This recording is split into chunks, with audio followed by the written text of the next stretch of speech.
come on now. Diff. Def.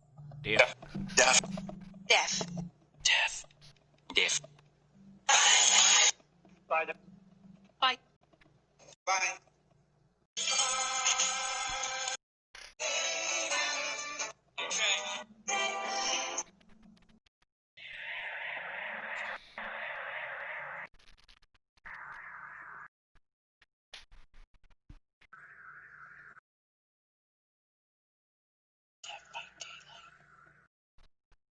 Hello, everybody, and welcome to another episode of Death by Daylight. My name is Josh, and this is episode 41. We've got a treat for you today. Well, maybe it won't be, but it'll be a treat for me, and that's what matters. We're going to be talking about, let's hold the fucking phone right away. Is it Elisa Lamb or Elisa Lamb? I'm thinking it's Elisa. I think it is also Elisa. Of Elisas. I've heard Elisa. Okay, boom, good enough. I Good think stuff. Elisa is more like, since we're from like El Paso, it's like we see Yeah, the name yeah. spelled like that. It's like Elisa, you know? Well, so when I think Eliza, it's with a Z, but either way, it doesn't matter. We're going to be talking about Elisa Lamb. Elisa Lamb is a student from Canada, the Great White North, and she went into a Los Angeles hotel. Hold a on, lot hold of on. really strange go on. Canada, you need to do this in your Canadian accent. The whole thing. Well, That was just pretty. the I synopsis. The synopsis, at least. It's only. I mean, it's kind of important. Yeah. I think So it is. Elisa Lamb came down fucking south. She's fucking backpacking through Saskatoon and found herself over at Moosehead. Had a couple fucking cold ones with her cousin Liam, and then came down to California where there's a bunch of fucking fornicators and communists. And she went down to Skid Row to look for some crack or something, and ended up in a fucking water tank. Holy fuck. Talk about a fucking hoser, eh, bud? So, Elisa Lamb, that's what we've got going today. And it's going to be a good night.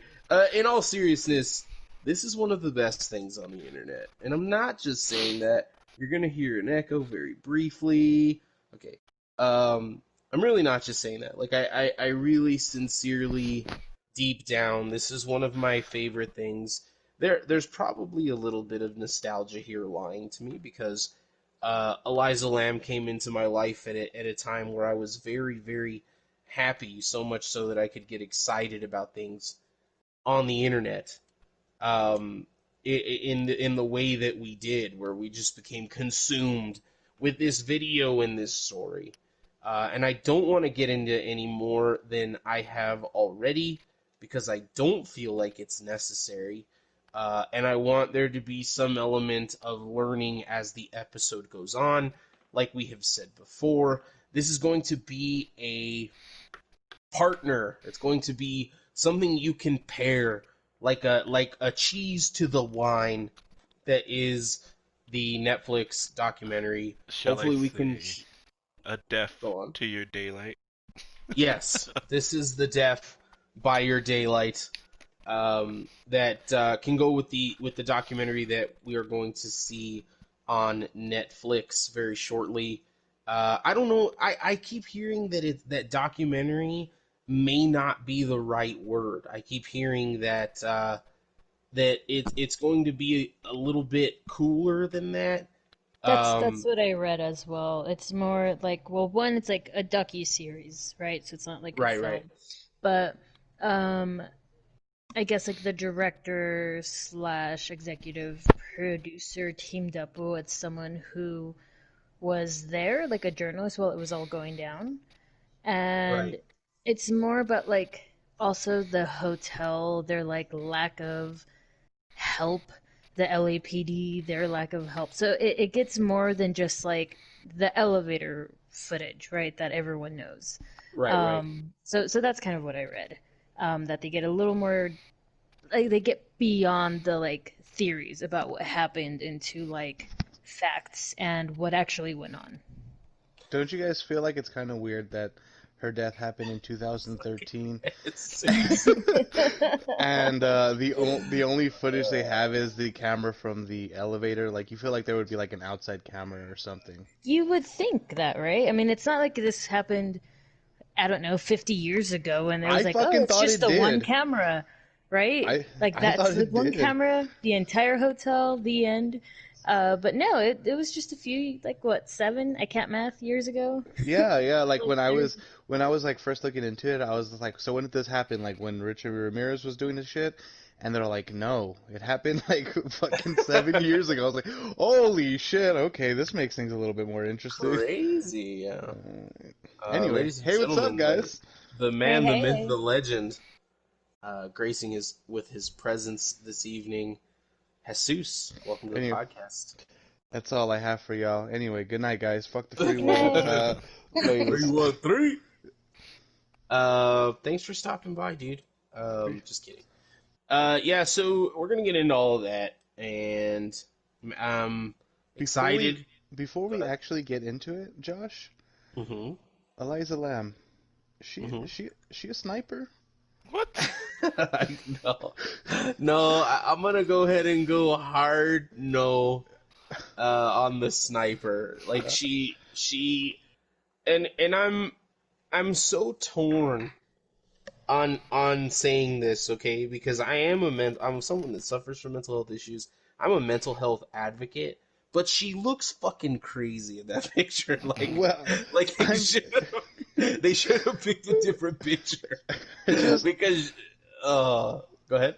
I mean, I know you got a thing for the Asian Oh, descent no. women, and Really? That's where we're going.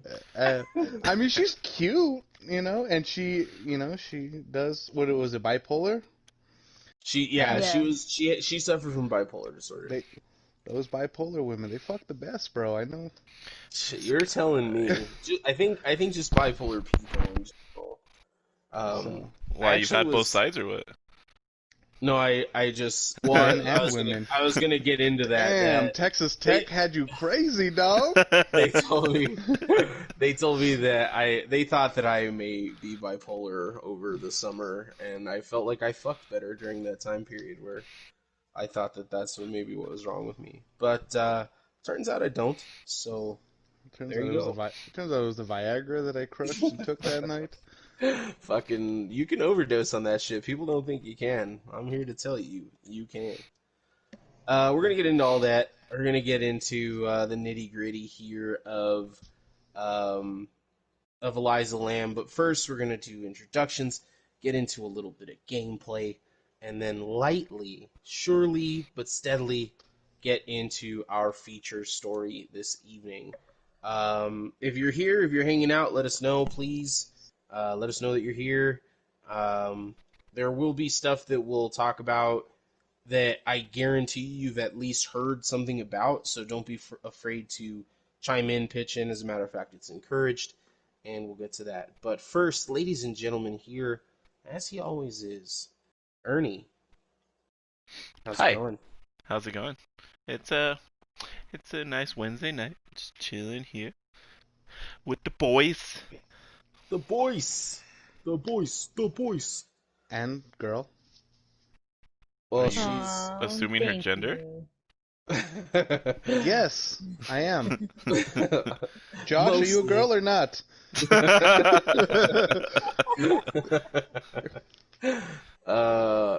Only on Tuesdays. Oh, fuck. Um, I don't even know what that means. I was trying to make a joke, it just didn't go anywhere. Yeah, that's alright. Yeah. Anyway, we're Ernie. Welcome. What are you drinking tonight, buddy? Nothing today. Just drinking some Kool-Aid, you know. Kool-Aid. I thought you were gonna say a Coors. I was like, alright. I mean, that's still something. I don't think that, but alright, yeah, I guess. I'm actually posting the Eliza Lamb video in the comments in case anybody has Yes. not seen it. It's So- pivotal that you fucking watch it for the episode. Like I mean, I guess It's first of all, it doesn't take very long. Like, make sure you watch just like the 3-minute closed captioning. Go away now, and by the time you come back, we will not have said anything important. And I'll be go ahead right and back. watch All right, bye, guys. watch the footage because it's such a huge part of what we're talking about, and obviously, like with movies and stuff, we can't go tell you to watch it, but definitely go watch it right now. Anyway, we are here with Michelle. How are you doing, Michelle? Doing pretty good. Pretty good. Yeah. I hung out at the house all day. There were some plumbers here. Oh. They fixed the leak underneath my house, so that's very exciting. You have black faucet water? Oh, God. No. Actually, we just had no hot water, so we didn't shower for the last 7 weeks. Ew. Just kidding. Or am I? You'll never know. Hey, that's what they make wipies for, you know. Exactly. Ugh. Burning Man shower. But no, yeah, I felt like an adult, you know. Paid a lot of money. That's me. Yeah, and just that's all I got for today. Are you reading the cocktail minute, or are we just doing that separately, or is it just... I can do that now, because the next thing I was gonna say is what I was drinking, which is the actual cocktail. I did make it. I wanted to try it out. Ask her, Josh. Dick. I didn't. Dude, we haven't even gotten to what people are drinking yet. You Yeah, asked so- Ernie. No, he didn't. Just kidding. Yes. With his Kool-Aid ass. Well, Yeah, she had... so that's one person, and then we were introduced. I know how this show works because I fucking run it. Oh, my bad, dog. You do you, man. Anyway, Here, you know. yeah. So, Michelle, what are you drinking? Fucking Jesus stolen my thunder. Oh, funny you should ask. I didn't know we were going to talk about drinks. Well, I am currently sipping on a drink that it's a riff off of a classic. I called it the Mystique and Nullified because I felt it was fitting to the location of where the events occurred for this episode. So it's a riff on the classic cocktail called the Scofflaw, which is a term that was coined during the Prohibition era, which is when the Cecil or Cecil? Cecil? I think it's the Cecil. Cecil. Yeah. Cecil? Okay. So Prohibition era when the Cecil Hotel was built and opened. And it was named after, well, it was a term given to those who clandestinely sipped booze throughout Prohibition in the U.S. So think of it, again, as a love child between a Manhattan and a Daiquiri. Again, like I said, it's a good pairing for this episode since the name alludes to criminal behavior. And, well, we're talking about the mecca of morbid, the Cecil Hotel. And, again, the hauntingly infamous guests and unfortunate events that took place there. So it has some Rittenhouse Rye whiskey, Pama, pomegranate liqueur, some lime juice, some Regan orange bitters, and it originally called for dry vermouth, but I switched it with some ginseng soju just to give it a little extra shazam. And if you have any honey chamomile... or that, yeah, I like that better. And some honey chamomile syrup, which is optional. If it's too strong for you, if you're a little bitch, you know, you can always add a little bit more sugar to just, you know. Thanks But for if calling you're me out, like Michelle. me, you're welcome. But yeah, just use some of that leftover honey chamomile syrup from last time, and you know, you'll be good. It's pretty good. I am actually drinking it right now. I'm about it. It's spicy, it's boozy, but then it's also like citrusy and kind of like a daiquiri. Yeah. You had me at Pama. Yeah, I thought so. I thought you would like that. Yeah, so thank you for everyone that has showed up. So, oh, Jesus. How are you tonight, buddy? How's school going? Oh, it's fucking shit. But it's alright, I guess. I'll fucking get over it. I'll be graduated in the end of February, so almost there. All right. And what about you, Josh? What are you drinking? What? Yeah. Well, Jesus didn't tell us what he was drinking, to be fair. But Nobody cares. It's okay. Hey Josh, what are you drinking? I'm drinking Lagunitas Hazy Wonder IPA. I went, I like to be a good beer drinker, which asks of you that you go and drink all sorts of different kinds of beers, and so when I'm getting alcohol from my home, I like to, if I'm gonna buy like an IPA or something like that, and not like a fucking Pilsner water, then I try to like switch it up. But I was so impressed by the Voodoo Ranger Hazy that I went back looking for it, and I could not find it. So instead, I treated myself to this new beer that I'm drinking, this Hazy Wonder Citrusy, which I love. It's not malty at all, not in the beginning, not in the finish, not in the aftertaste. There's no malt. Still 6.5%, which isn't great, but certainly not bad. And it's very clean, has a crisp all the way through and then into the finish, just delightful. Really getting into hazy.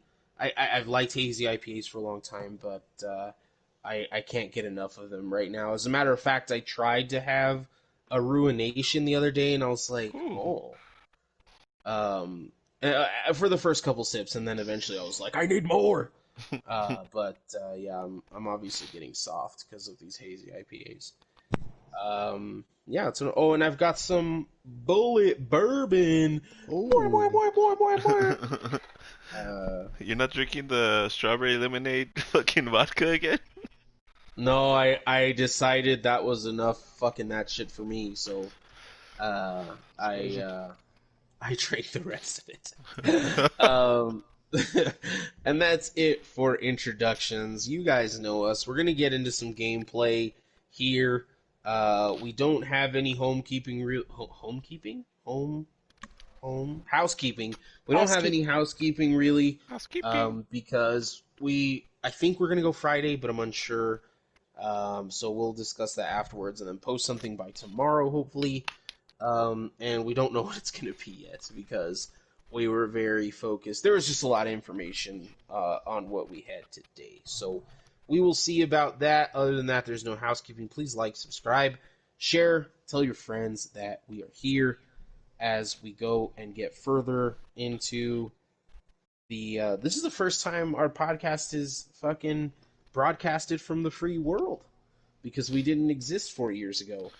And 313. I've always been very, very, very proud to be an American, and then something happened in 2016, the very beginning of 2016, that I just couldn't. My pride just waned, and yeah, go please. Go ahead. Is it because David Bowie died on January 10th of 2016? I imagine that had something to do with it. Yeah. When I think proud to be an American, I think David Bowie. David Bowie. He claimed that there was a shit stain at the bottom of his pool in the shape of a demon once. Anyway, proud to be an American, David Bowie. 2016, he dies, I lose it, and then today, for whatever some reason, dude, I've been fucking bumping that song all fucking day, dude. Yeah, I've literally, everywhere I went today, I was fucking bumping FDT, and I don't even think that's that good of a song, if I'm being honest. I just love the message. Shouts Nipsey. But, Shouts YG. we're gonna get Nipsey, rest in peace, baby boy. We're going to get into the drinking game here. We're gonna take a little bit of a political shot before that. We don't usually go this way, guys, but it's very, very important to recognize what a giant piece of shit we just had to endure for the last 4 years, and to acknowledge that there is hope on the horizon. We get entirely too caught up in stupid bullshit, and we don't realize how much we're hurting, and we don't realize how far away from who we are we've gone, and the truth is having a chance to prevail, and we're moving back in that direction. So congratulations to all of you, as well to myself and everyone here. And so before we get into the drinking game, and so that we don't talk about it at length for the rest of the episode, although I'm sure it'll get mentioned from time to time, this is a cheers to Joe Biden. This is a cheers to Kamala Harris. This is a cheers to the Senate majority. This is a cheers to everyone in the United States that voted. And this is most importantly, in a gargantuan way, fuck Donald Trump, boy. Fuck Yes. you, motherfucker. Cheers. Cheers. Salute to that. It was in Murray's in 2018 when Ted Cruz, the Zodiac killer, beat Beto O'Rourke, and that night, Ernie and Michelle and myself commiserated inside of Murray's bar, and 2 years later, what felt like the darkest times have now turned into something beautiful. So congratulations, everybody. Now let's go save the planet. I'm reading good things that happened in 2016. What good stuff happened? Giant pandas are no longer endangered. Okay. That's actually fantastic. It's pretty great, yeah. And Hamilton hit Broadway. That is Nice. true, it did. Beyonce dropped her Not Lemonade throwing album. away my shot. Not super into Beyonce. The Cubs overcome the World Series curse. Jay-Z Fuck is. the Cubs. Oh, he's super into Beyonce. Boy. And David Bowie released his last album too that year. The Black Posthumously? No, actually 2 days before he passed away. Oh, okay. So it was very exciting for me, and then very heartbreaking. It was a lot. It was that I Black honestly- album, right? Yeah, the Black Star album. Yeah, that one. Mm-hmm. That I like was the a actual person vinyl is that really was dope. Very into Yes. David Bowie. but most I can't importantly, remember my who son they was are born now. in 2016. So Oh, very nice. Yeah. Very nice. Shout out, baby Jesus. I Alright, started let's- working at my current job in 2016. Is that good or Also- bad? Eh, depends on what day you ask me. Anyway, back into the drinking game. This is your first time here at Death by Daylight. The first drink... No, I already got it wrong. We drink when Ernie breaks a generator. We drink when he gets a hook. We will try to let you know what that means. We will try to let you know when that happens. We often get distracted, so if we miss it, just go ahead and drink on your own, and we'll catch up. The first and third kills that he gets will be a drink, and the second and fourth kills are a shot. Second and fourth kills are always recognized. Don't worry about that. We will keep track of that for you, but the drinks, pay attention. And you want to tell us a little bit about what you're running today, Ernie? Yeah, I'm running Ruin Undying and Barbecue and fucking Sloppy Butcher. So, yeah, And I this decided. is Legion? Yeah, I decided to play Legion just because why the fuck not? ooh, For sure. drop the pallet. Oh, dead hard. What a fucking dead hard. Damn, I have a she question. She ran right the fuck into you. Uh-huh. With the game. So I know there's DLC, like, as far as the characters, but are there any for, like, the environments? Like, where you're doing No, said killings? That's all all the maps and stuff like that. That's just given to us. And you can never choose it. Like, I know it changes on its own, right? You can put offerings to like try to increase your chances on going somewhere, but you're never guaranteed to go to a certain map. Gotcha. And I know with like, it was Freddy, you are actually like in a boiler room, right? He does have a map for it, yeah. With every major killer, there is like a specialty map for them. Okay. But it just because you choose a certain killer doesn't necessarily mean you're gonna go to their specific map. That's right, because I remember when Caesar would play more often, he'd be playing just whatever, random character, not Freddy. But then I would see, you know, that, what's it called, an environment, the map? Yeah. I don't know the proper term. I would see his come up, I'm like, wait a minute, you're not playing, like, how does that work? But yeah, okay, I just wanted to know things. Yeah, the maps are pretty randomized, unless you specifically put like an offering saying that you want to go to this certain place. But you know, for the most part, a lot of people don't, unless they have like a build that's going to work out better there. Like they know like there's certain like perks and stuff where if you fall off from like a tall roof or something like that, you'll get like a speed boost or something like that. And, you know, sometimes you don't get maps that have 2 stories or anything like that, so, I mean, unless you're running something specific, and you're gonna want to do something with a certain map, most of the time it's just like, alright, fuck it, wherever they take us, they take us. Got it. Thanks for the clarification. We've got, well, you can tell us as soon when stuff is going on, right? Yeah, I'm keeping an eye on this.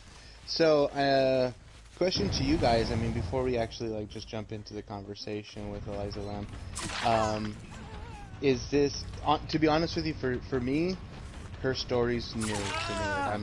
I didn't know when this happened back in the day and stuff like that. Did you guys know about all of this, like, in 2013 or so, or is this kind of new to you, or? This is not new to me. Like I said, I was very into this when it started to happen. I was fascinated right when the video came out, and then I've gotten pretty obsessed with it. So, no, for me, no. It is relatively new to me, but like maybe 2 years old. So not like right when it came out. I had no idea. I had seen the elevator footage, and I never really looked into it like fully until maybe, like I said, 2 years ago, and then I really did a deep dive like these past like Monday, Tuesday, and today, and oh man, it was overwhelming. But yeah, so maybe it's like 2 years old for me, so not when it came out. Okay, cool. Yeah, no, this is all new to me. I think I've heard of this story, but like I never like looked into it. That sounded terrible. I don't mean to say not when it came out, like it wasn't like an album that dropped. But when I first heard, or rather Beyonce again... dropped that Lemonade, and the Cecil Hotel dropped that fucking Elisa. Oh no. You know what I meant. You heard that Lamb mixtape? Killing it, dog. Killing it. Oh no. Fucking Elisa Lam, new mixtape, Black Water.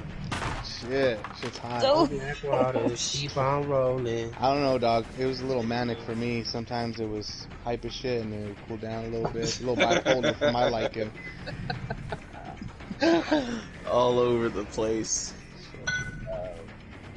Look, man, I'm pretty much ready to get started. I want to give a little bit more attention to the game, just a couple more minutes. We definitely just got a hook, so if everybody, well, none of you want to drink, take a fucking drink. Unless you're being responsible, you understand that it's Wednesday, and these guys are good. They're fucking don't go to work with a hangover. Just So resist temptation and drink some water. Yeah, drink some soda water. Kool-Aid. Some tea. Some Kool-Aid, some Jonestown Punch. Oh no!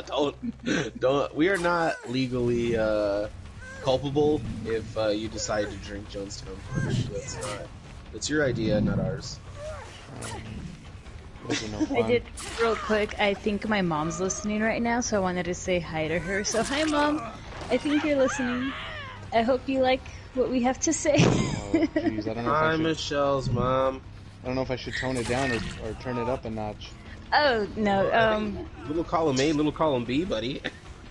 she was present. I think the second time you guys had Sasaran, she was at my house, and so we got to see it like in person and hear all the things, and she was laughing and it was fun, so it's all good.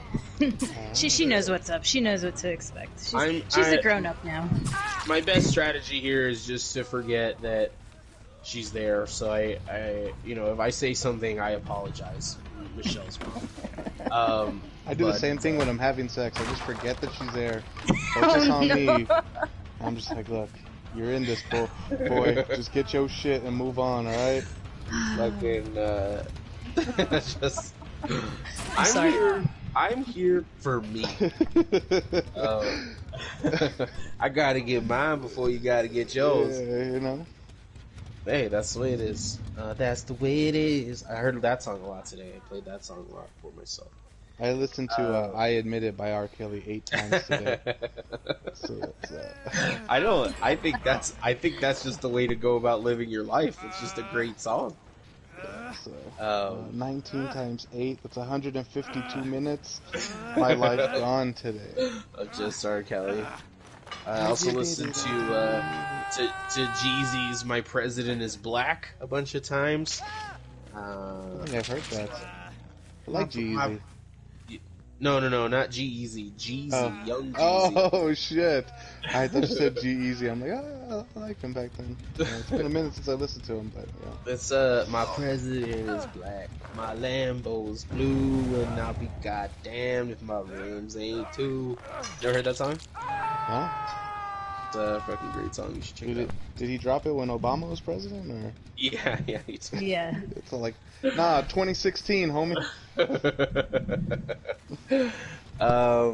Yeah, so we're gonna go ahead and get started. Ernie, apparently, there's no one dead, but there's definitely people. There's a hook. Yeah, I see at least a hook. Again, I'm a little bit behind, but I can read the bottom, which is what I'm going off of. But we're gonna go ahead and get started with the Eliza Lamb story. But I mean, it's also the story. There's stories within stories here. We're going to be going in a lot of different directions. We're going to be there's not a lot of names of people, but there are a lot of names of places, and there's a lot of things that are not going to come out completely linear, because this is not a story that has a beginning, a middle, and an end. It's a story that has many beginnings and many middles and just one end. But a lot of speculation as to how we got there. And if you count the second autopsy, then more than one end. And so this is the story of the Cecil Hotel. Cry the river and drown? Oh shit, she did drown. That's fucked up, bro. She did drown, yeah.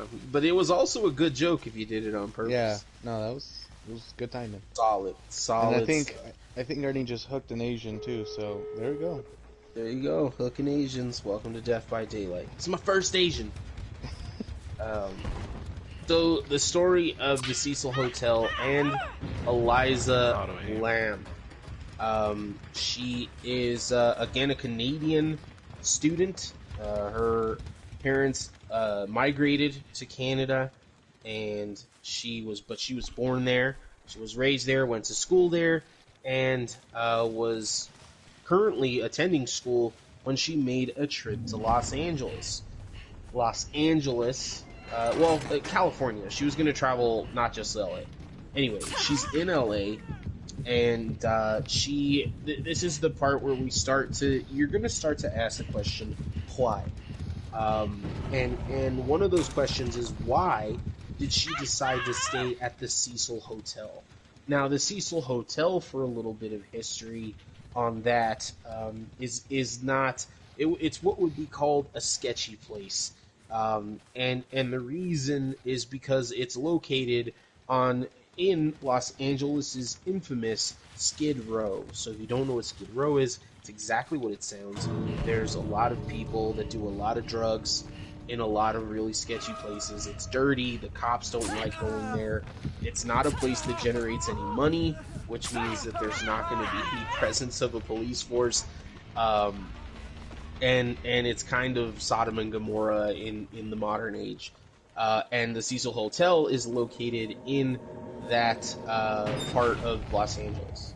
So the problem here is that there's a lot of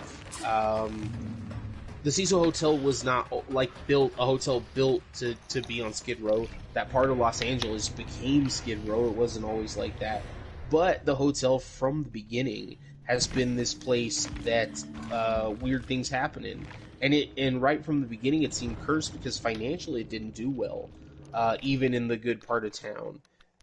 The first things that you'll find when you Google the Cecil Hotel, other than Eliza Lamb, let's say that you were Googling the Cecil Hotel circa 2012, you would find a couple of things. One of those being that the Night Stalker Richard Ramirez stayed there while he was planning his murders in the greater Los Angeles area. Good old El Paso boy.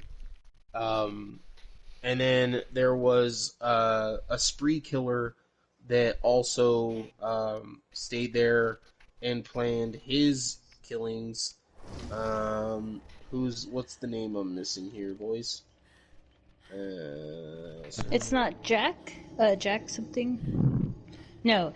Well, he was another killer that stayed there, and his sole reason for staying there was because he was a fan of Richard Ramirez, and basically, he stayed there and said because he had stayed there, so why not? Well, they were staying there like around the same time, right? Jack Unterweger. Winterwood, yeah. I think he was like an Australian reporter. He was there in 1991. Yeah, it was like... strangled and killed at least 3 sex workers, and then the other thing was that the Black Dahlia, or the person they named the Black Dahlia, Elizabeth Short, was seen drinking there several days before she was killed, and became infamously the Black Dahlia. So, obviously, a little bit of a torrid history. It's not, there are more haunted places, more weird places in the world, but all of the elements together, it's not somewhere that if you were a 21-year-old Canadian student, that would not be your first choice of where to stay. Now, your next question is, well, financially, what if she didn't have a choice? She did. Even if you were going to say that you were strapped for cash, which she was not, you would have other safer places to stay for that amount of money in different places of town. So that's going to be the first question that a lot of people... Go ahead. I did read something, I don't know, maybe, again, different sources, etc., that she did stay there, but one of the reasons was because they did offer, like, kind of hostile free breakfast type in the morning. Oh. Yeah, like free bagels, but you have to be up from 7 to 7:15. You gotta do what you gotta do, save some money, no? So, what I read bad was... thing to say. That's kind of, but no, I did read that she opted for one of these rooms where she did have roommates, and then there's something that happens with that after. I don't want to share. I don't know if I should talk about that now. I'll shut Roommates up. were Please. No, I want to immediately start answering these questions, which is why I brought it up. Cool. So the reason why, I guess people kind of put it together, she stayed there, was because rooms, like shared rooms, hostel style rooms, were offered there. So she was kind of like, this wasn't her only trip or place that she was going to go. She had her entire trip kind of like mapped out on her like blogs. So that was, so she began in like San Diego, then LA, then she was going to San Francisco, and then Santa Cruz, right? Anyway. Did she stay at other, like yes, roommate style rooms? Yes, but hostels, first of all, in Europe are very popular, but there are places in the United States, including places that she went, where hostile hostile style. Oh, she was in a hostile environment. Where hostile style places are not fucking on Skid Row. So she just, I Yeah. believe what I read was that her nor her family knew that that's what she would be walking into when she got there. Yeah, I don't think they knew. I think it was basically just like a Google search of like, oh, like cheaper places to stay or hostel type rooms, you know? And Right. that came up and it was an option because, again, it does exist, yes, but it's not as popular as, you know, if you were to live I in mean, Europe. funny side story. I know we're getting into this, but I remember one time when I was, I used to do like music back in the day. That's why like my username is J Texas Music. And there was this place in Phoenix where we saw online, like we just Google searched, you know, cheap places to stay online. There was this place in Phoenix. It was like $40, super nice. All the pictures of the whole place was fucking nice. And honestly, the room was really nice. It was a really nice ass room. The part that they left out online, and for some odd reason, I didn't see these like in the Google reviews. It was across the street from a prison. And I fucking saw like a pimp slap a hoe. I'm not even kidding. I saw a fucking pimp slap a hoe like in the parking lot and shit. And I was like, this place is sketchy as fuck. But honestly, the room was really nice and it was really comfortable. And I enjoyed my stay there. I would go back. But it was across the street from a prison. It was fucking awkward as shit. Yeah. Nice. I mean, it's kind of badass. Like, it's like a very unique experience. I've stayed in some fucking bad hotels in some bad areas, and it adds a little excitement. Yeah, there's always something, you know. I've stayed in a Motel 6 about a mile off of downtown Albuquerque, which is the most dangerous place in the United States. Yeah. And it was terrifying. And I barely slept. But it was an adventure. So she's on an adventure. Again, maybe it's her parents coming from a place where they don't know a lot about the United States, specifically Los Angeles. Maybe it comes from her not knowing, her sister not knowing, those kinds of things. Like, don't go to fucking Skid Row in LA. Don't go to Watts. Don't go to downtown Albuquerque. You know, we take those kinds of things for granted, where if it was the reverse, I wouldn't know to stay out of a certain neighborhood in fucking Regina, Saskatchewan. Why should they know that about Los Angeles? Anyway, so that first question that you're going to have, boom, there's the answer. Pretty simple. And we're going to apply Occam's razor quite often in this process. You're going to have a question. There's going to be a pretty simplistic answer until there isn't for certain things. There's also, we're going to be clearing up some misinformation that has been circulating about this kind of stuff, again, because we're not going to tell you something that you're going to then see in the documentary that is going to be different, I don't think, unless they're trying specifically to sensationalize what actually happened, which I imagine there will be a little bit of. But anyway, so she's staying in this place in a hostile style environment with several people who she doesn't know. Again, this was not the only stop on her trip. She was planning to go a lot of different places. This was not the case of someone running away and not telling people where she was. Her parents knew exactly where she was going to be. There was an itinerary, and the same thing with other members of her family. This was not a, hey, I feel like I have to get out of here and I'm just not going to tell anybody situation. It just wasn't. Which is immediately what, again, people are going to look into immediately. I said immediately twice, that's right. And so the next part that we get into is the elevator. We're going to get directly into the footage. If you were not here at the beginning, I told people at the beginning that they needed to go watch the 3-minute closed circuit TV footage of Elisa Lam in the elevator, because it's incredibly pivotal to what we're going to be talking about. Not just because it was the last place that she was seen, but because there's a lot that goes into that 3-minute video that we're going to unpack. and then talk about different scenarios in which could have happened. Now we'll get into let's take a shot real quick, and then we will get into Eliza Lamb, the woman, and instead of the hotel or the circumstances. So we owe Ernie at least one, right? Did you get 4Ks? No, fuck no, I didn't kill anyone. You didn't kill anybody? No, not at all. Oh, I guess Okay. we don't like drinking on this podcast. Mm. We're It's, gonna I'll tell you what, Do we're we gonna take a serve drink water anyway. in this bar? We're gonna take a drink anyway. Yeah, me too. Here is to continental breakfast. Cheers. Continental Boom. rep. I like that. That was beautiful. Cheers. Salute. I'll tell you what, that bullet is goddamn delicious. Fucking makes you all nice and warm. So, we're going to start to talk about Eliza Lamb, the person. There is, as we mentioned at the top of the episode, there's something that was immediately brought up. And I'm not saying that it shouldn't have been. It's just kind of hard to...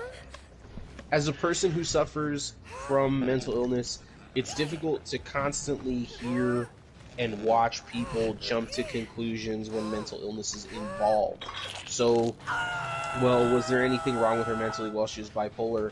That shouldn't explain the whole fucking thing to you. It should give you a piece of a puzzle that could be very complex. Exactly. Yes.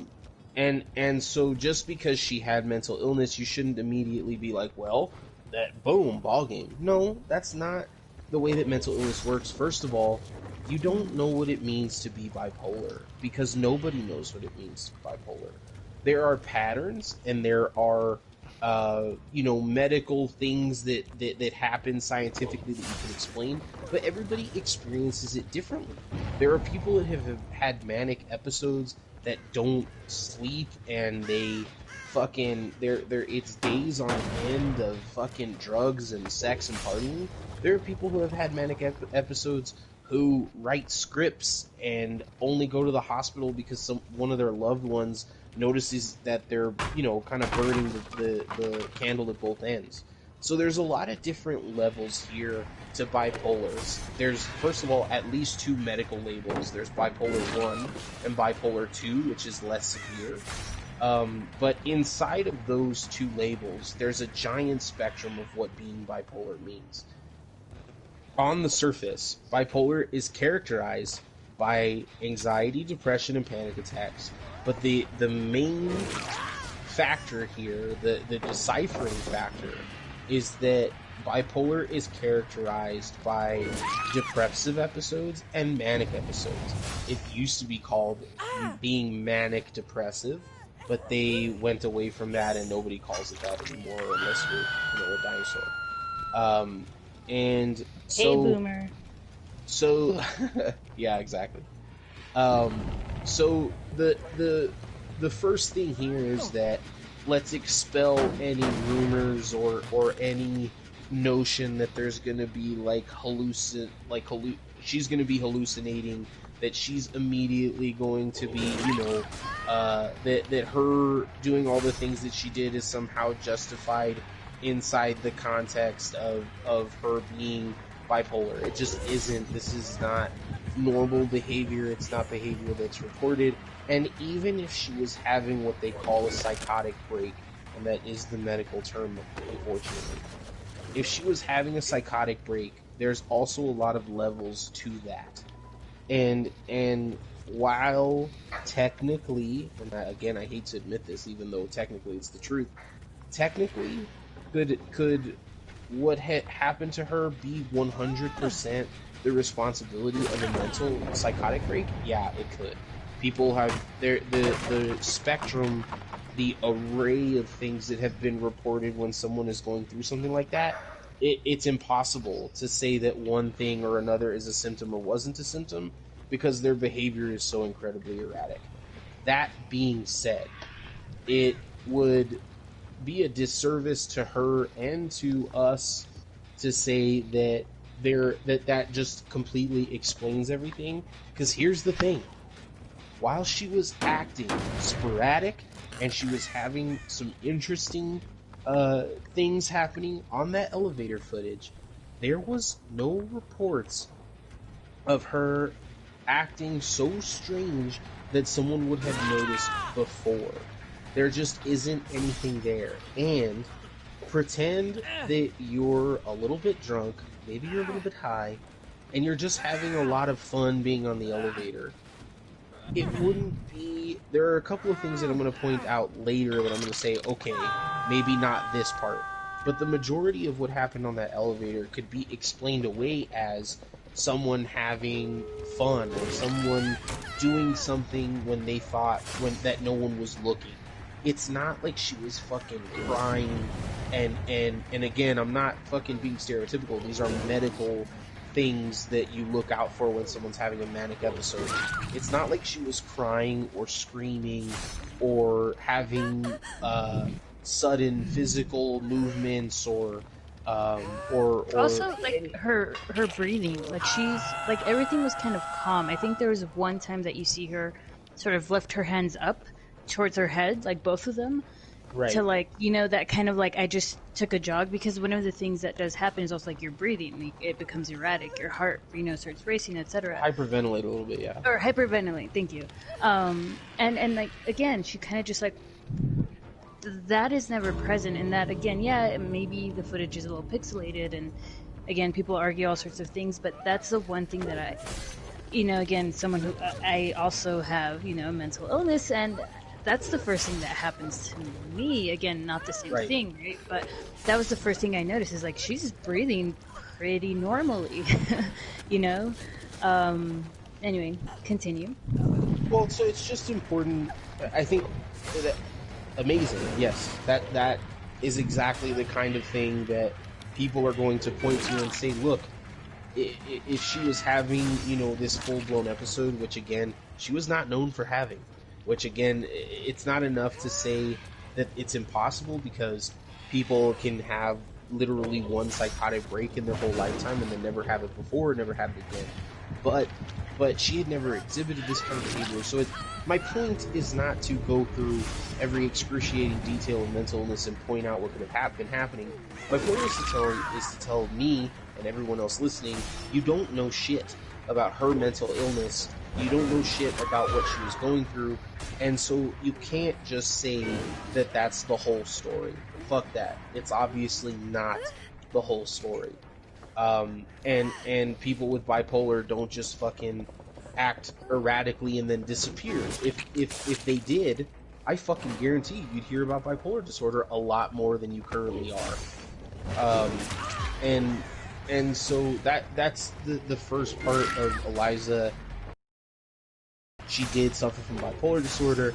She had a history of, they said the depression may have been present, but really it was anxiety that was the pushing factor in her mental illness. It's why she went and sought help in the first place, was because of bearing anxiety. And then the other thing is something that I've talked about, but I feel like it's important. She's Canadian. She is not in her home country. She is traveling on a visa. It's easy to think of Canada as America number 2. It's not. It's its own country with its own customs and traditions and all of that. And again, if you're in Canada, you learn Canadian history. You don't know about fucking LA, at least not immediately. You would have to keep up with American culture and things like that, where maybe she did, maybe she didn't, but it can't be immediately assumed that she was just 100% aware of things that we would have been aware of. And it's important to note that her family was far away. She was in a foreign city. She didn't have anybody she knew around her, and that can cause some interesting behavior. Think about being in a hotel in a foreign country by yourself. You could play a little silly game with yourself in the elevator, like it wouldn't be super outlandish for something like that to happen. So we know what 2 of the players here we've gotten pretty familiar with. One of them being the Cecil Hotel, and the second being Eliza Lamb.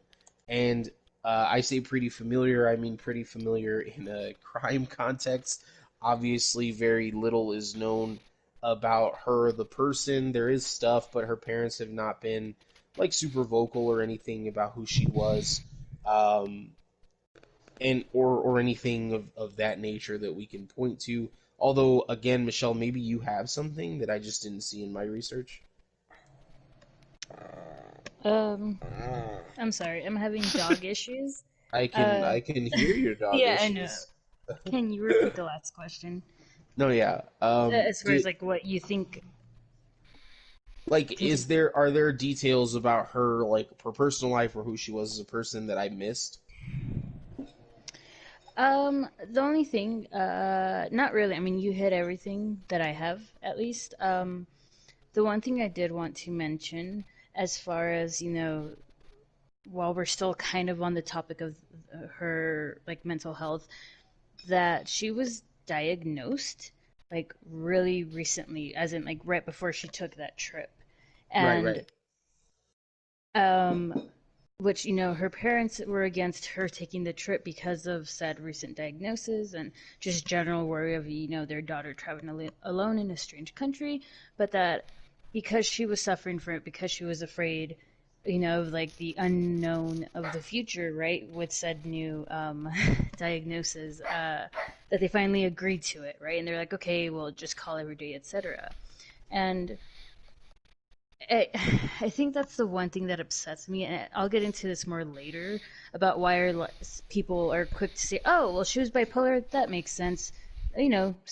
Case solved. Let's all go home. And it's like, no, like that's a very like unempathetic like way to just like quote unquote solve that case, and it's really upsetting. But again, I'll get into that a little bit more later when it makes a little more sense with like certain like theories that are thrown out as far as like why.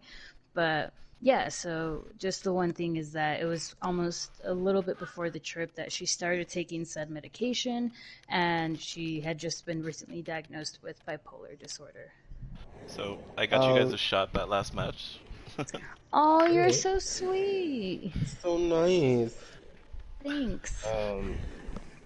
So yeah, well, and actually we can. So I'm gonna give everybody an opportunity to do something real quick before we move on, and we can take that shot in the meantime. If you want, or actually you should, put us side by side with the video, and we're gonna kind of watch it together. We're Okay. gonna again. The closed circuit TV footage. If it's about 3 minutes long, you're in the right range. It's in And they the all start in description. the same place anyway. Okay, yeah. So go click in the description. We'll click the same one. Go put it side by side with us, and then we can kind of watch it together and go over some stuff, because this is where it's gonna get fucked up, and we're gonna get really into the nitty gritty of what's going on here. And so I can't encourage you to do that enough while we take this shot that we owe Ernie, and we'll get into some real fucked up shit here coming up. It's just awesome. It's awesome, and again, like, man, if we never fucking covered anything because someone was victimized, or if we never talked about something because it's unsavory, then we wouldn't have a podcast, unless we were talking about movies, and even a lot of movies kind of exploit those subjects. So is anybody dying or going missing or anything like that? Good, no, but we're gonna fucking talk about it. We're gonna make jokes. If you can't fucking joke about it, then it's won. Whatever evil forces at play, it's beat you if you can't fucking laugh about it. So we're gonna laugh, we're gonna say some shit, and I'm only gonna apologize once. But also, trigger warning, obviously, for people that have lost a loved one, people who suffer mental illness, people who, I think those two things mostly. If you're super sensitive to either of those things, by all means, that's what we're going to be talking about. So, may not be the best one for you.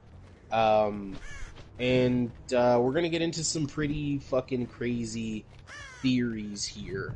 All the while keeping in mind that this was a person who probably, regardless of what we say, had some very real consequences to what happened, and probably had nothing to do with those. Either way, had nothing to do with her. So here we're going to go and take a shot. We're going to take a shot to elevators, which is something we're about to fuck with heavy. We're about to fuck with some elevators. So cheers, everybody at home. Bex, I know that you're there because you said cheers to that when we were talking about Donald Trump. So Hi, cheers. Cheers to elevators. Salute. Salute.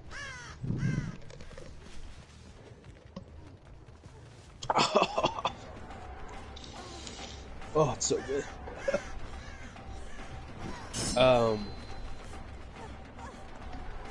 So there's going to be, again, this is no longer going to be linear. You're going to have to pay attention because we're going to go back and forth, but the first thing that we're going to do together is that we're going to watch the video. So we're going to be kind of commenting. There's parts of the video that are going to not have as much to talk about. There's parts of the video where I might ask you to pause or something like that, but by all means, just pay attention, and then if you don't want to pause, don't fucking pause. But there are parts that we're obviously going to talk about more than others. So, again, we're going to go ahead and click that link in the description. I'm having a hard time with mine because my computer is a piece of shit, which I'm trying to remedy, actually. But by getting a new computer, but we're gonna see how long that's gonna take because your boy is strapped for cash and likes to spend money on breeding fish. Wait, really? Yeah, I didn't know that. I already had this conversation once this week. Okay, we'll discuss it later. It's fine. I breed fish, and it does make me money, but I also end up spending a lot of money because I'm like a hobbyist kind of breeder. So we're gonna skip the ad of the redwood guy. So go ahead and press play with me right now. She is walking into the elevator, and immediately going to need to pay attention to the buttons that she is choosing or pressing. There's a lot of them. There's a lot of them that she's pressed. That's going to be important later. So pay attention, or at least make mental note that that she pressed a bunch of the buttons. Way more buttons than she should have pressed, obviously. Now, she's looking out of the elevator and then kind of hiding in a corner. She's kind of peeking out the elevator. This is one of the creepiest, coolest parts of the video. She's like peeking out. She's looking down the hall. This is kind of fucked up, but I still don't really know what's going on. She's going to be taking steps outside of the elevator and looking down the hall. And obviously she doesn't look like super with it. She doesn't, and by that I mean like she doesn't seem 100% there in the present and like 100% aware of her surroundings.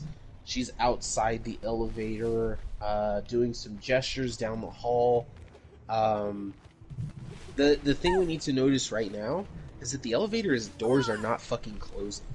The elevator doors are not fucking closing. Why are they open? They have no reason to be open. She does not have her foot there. Now she's walking back in, but before she didn't have her feet or her hands. This is important also. She's pressing all the fucking buttons again. Again, I can't explain yet, but I need you to make mental note that she's pressing all the fucking buttons. And then she's going to stop. She looks a little bit exasperated here, but again, not overly so. This is the best part of the video that's coming up. And so pay attention. Look at her hands. Look at her fingers. Look at her fingers. We're going to pause that and rewind it really quickly once it's over. It's still going. It's still fucked up. Pay very close attention to her hands. And now we're going to pause and we're going to rewind all the way back to 153 is where we're going to start. She's looking down the hall. Her hands are doing really fucked up shit, bro. First of all, it looks like she has more than 5 fingers. It looks like the fingers are incredibly elongated and making all sorts of weird fucking motions. She's doing all sorts of things with her hands, and it just doesn't look, it's unsettling on the screen. It's unsettling in the video what the fuck this looks like. And the video is, of course, going to end with her walking away. But as soon as she walks away, guess what happens? The fucking elevator door closes. The elevator door that didn't close the whole time, even though she pressed all the buttons, even though she wasn't blocking the entrance, it closes. Now, I beg of you, Death by Daylight family, to take yourself out of your own head for a second and really think to yourself a couple of questions. One, what the fuck was going on with her hands? And number two, why didn't the elevator door close? Why didn't it close? Now, we're going to circle back to these questions very shortly, but first, we need to take you to some other places. The first place is if you're a police officer and you need to go, a detective, and you need to go to this young woman's family and offer something. You need to offer some kind of condolence. They want answers. They want help. You cannot walk up to them and say, "Hey, well, okay, I can hear the fan now, Michelle." Oh, let me fix them. You cannot go to this family and say, "Well, she was acting kind of sporadically, and then, there was some really weird stuff that we saw on this closed circuit television footage, and, pretty much your normal stuff, weird fingers, and, an elevator that wouldn't close." No, you have to look at it as a fucking person that makes their living solving fucking mysteries, and trying to figure things out in a way that would explain them to a family that's grieving who lives in this world, not someone that wants to hear fucking fantastical shit about how their loved one died. So there's a couple of things, right? First of all, how did she get okay, before we get there, if you don't know what happened, right? And I almost trivialized the ending of this tragic story because it's the most infamous part of the story. But if you don't know what happens to Miss Eliza Lamb is that she is found on the roof of the Cecil Hotel inside of a water reservoir, a water tank, if you will, and she is is found after the water in the hotel was complained about by the patrons of the hotel. There are reports that it was black. There are reports that it had a foul smell. But the most unsettling of these reports is that the water tasted sweet. And people could not figure out why. Eventually, they would go and look inside of the tank, and they would find Eliza Lamb naked. Although her clothes were with her in the tank, she was not clothed, and her body was in a moderate state of decomposition, meaning she was gone since that night. I mean, she was in the water tank since that night when we saw the television, the closed circuit TV stuff. Yeah, it was 3 weeks later that they find her, correct? Yes, three weeks because she was traveling. And you'll see this in 1,000 movies, man, of people that are like, my daughter's missing, and they're like, well, she probably ran away, guy. What the fuck do you want me to do about it? That was the attitude that was taken here. As a matter of fact, there is a movie that is out recently about a young woman that went missing in the Hamptons. And I'm gonna find it real quick because it fucking talks about my point in the exact way that I was trying to talk about it. Gonna take me a second because I have to go find. While you do that, that last match, I feel bad for the people that I played against. It got Why? I killed him very fast. You killed everybody? Yeah, it was pretty Alright. bad. They finished one gen, and while they finished that one gen, I hooked someone, and then after that, I hooked everybody else, and they all died. Nobody got to unhook. So you're trying to get back at me for the I guess we don't want to drink comment. Yep. All right, you win. You win this one. You said that, and I was like, oh, fine then. I'm gonna play with the Oni, and yeah. I was watching you like switch characters and stuff too. I'm like, maybe I should have kept my mouth shut a little bit. It's okay. It's okay. I'll play nurse after this match, and No, it's all good. That's why we're here. And I'm not gonna lie. The past 3 days of just reading about this, I need a day to just chill and drink and let it all out. And just move to Florida and say fuck it all. Throw my children under the bus. It's okay. It's fine. Wait, what? why would you throw your dogs under the bus? No.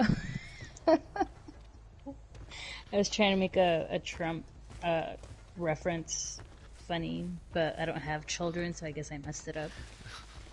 Yeah, all I thought about was your dogs. I was like, Not that, no, never. Never. Even though someone's giving me a hard time.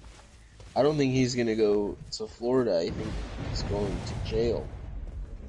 I mean, one can only hope. So, the movie is called Lost Girls, and it is starring Amy Ryan.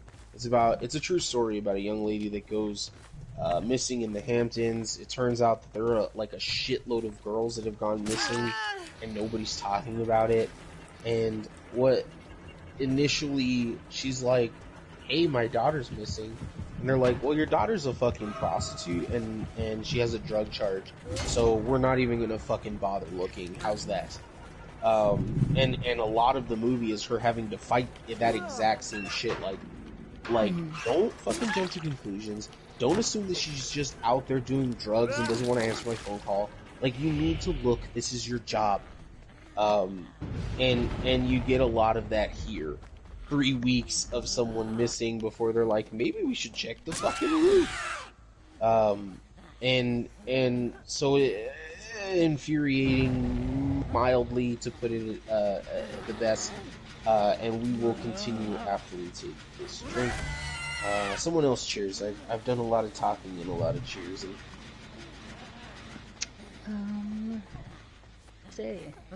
Cheers to Ernie kicking ass in the game. Alright, cheers to Ernie. Salud. Salud? Cheers.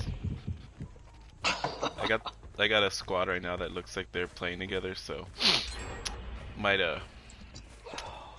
guys might be able to chill for a bit. There you go. Alright, so getting into Jesus, we haven't checked in with you in a while. How are you feeling? What do you have for me? He said he would be back. I don't know if you noticed. Oh, no, I didn't. No, I didn't notice. I hadn't been looking at the chat. I was too engrossed in the stuff that I was saying.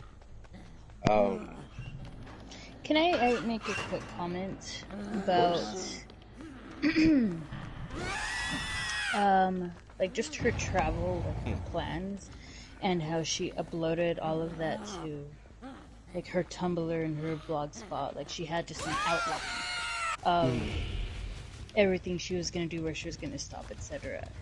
And this might not sound alarming to some, but as I mentioned, like, yeah, I had seen the video that we just watched like maybe 2 years ago. That was the first time I was introduced to it, and then found out more and more this past week.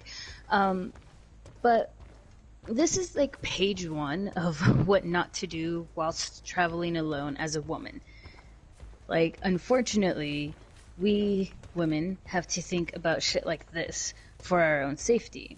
And no, I'm not being overly dramatic. Like, even me going to, like, throw my trash out and, like, let's say Caesar's not here. Like, it's a whole thing about, like, kind of close the door behind you and then take the bins out and then kind of, like, you know, it's just, like, little things. But, like, traveling, like, especially.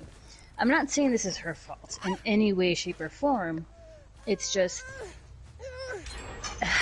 it unfortunately, like, you know, women can't even share their, you know, freaking trip plans on social media because of the chances of that. And I've been told many times when I travel, like, I'll put a location and people are like, no, you should take that off because blah, blah, blah, blah, you know?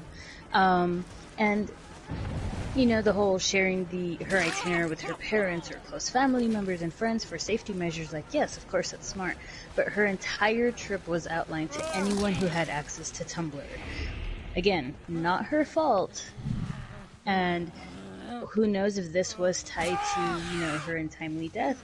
It's just, it's a shitty extra thing that women have to worry about. And,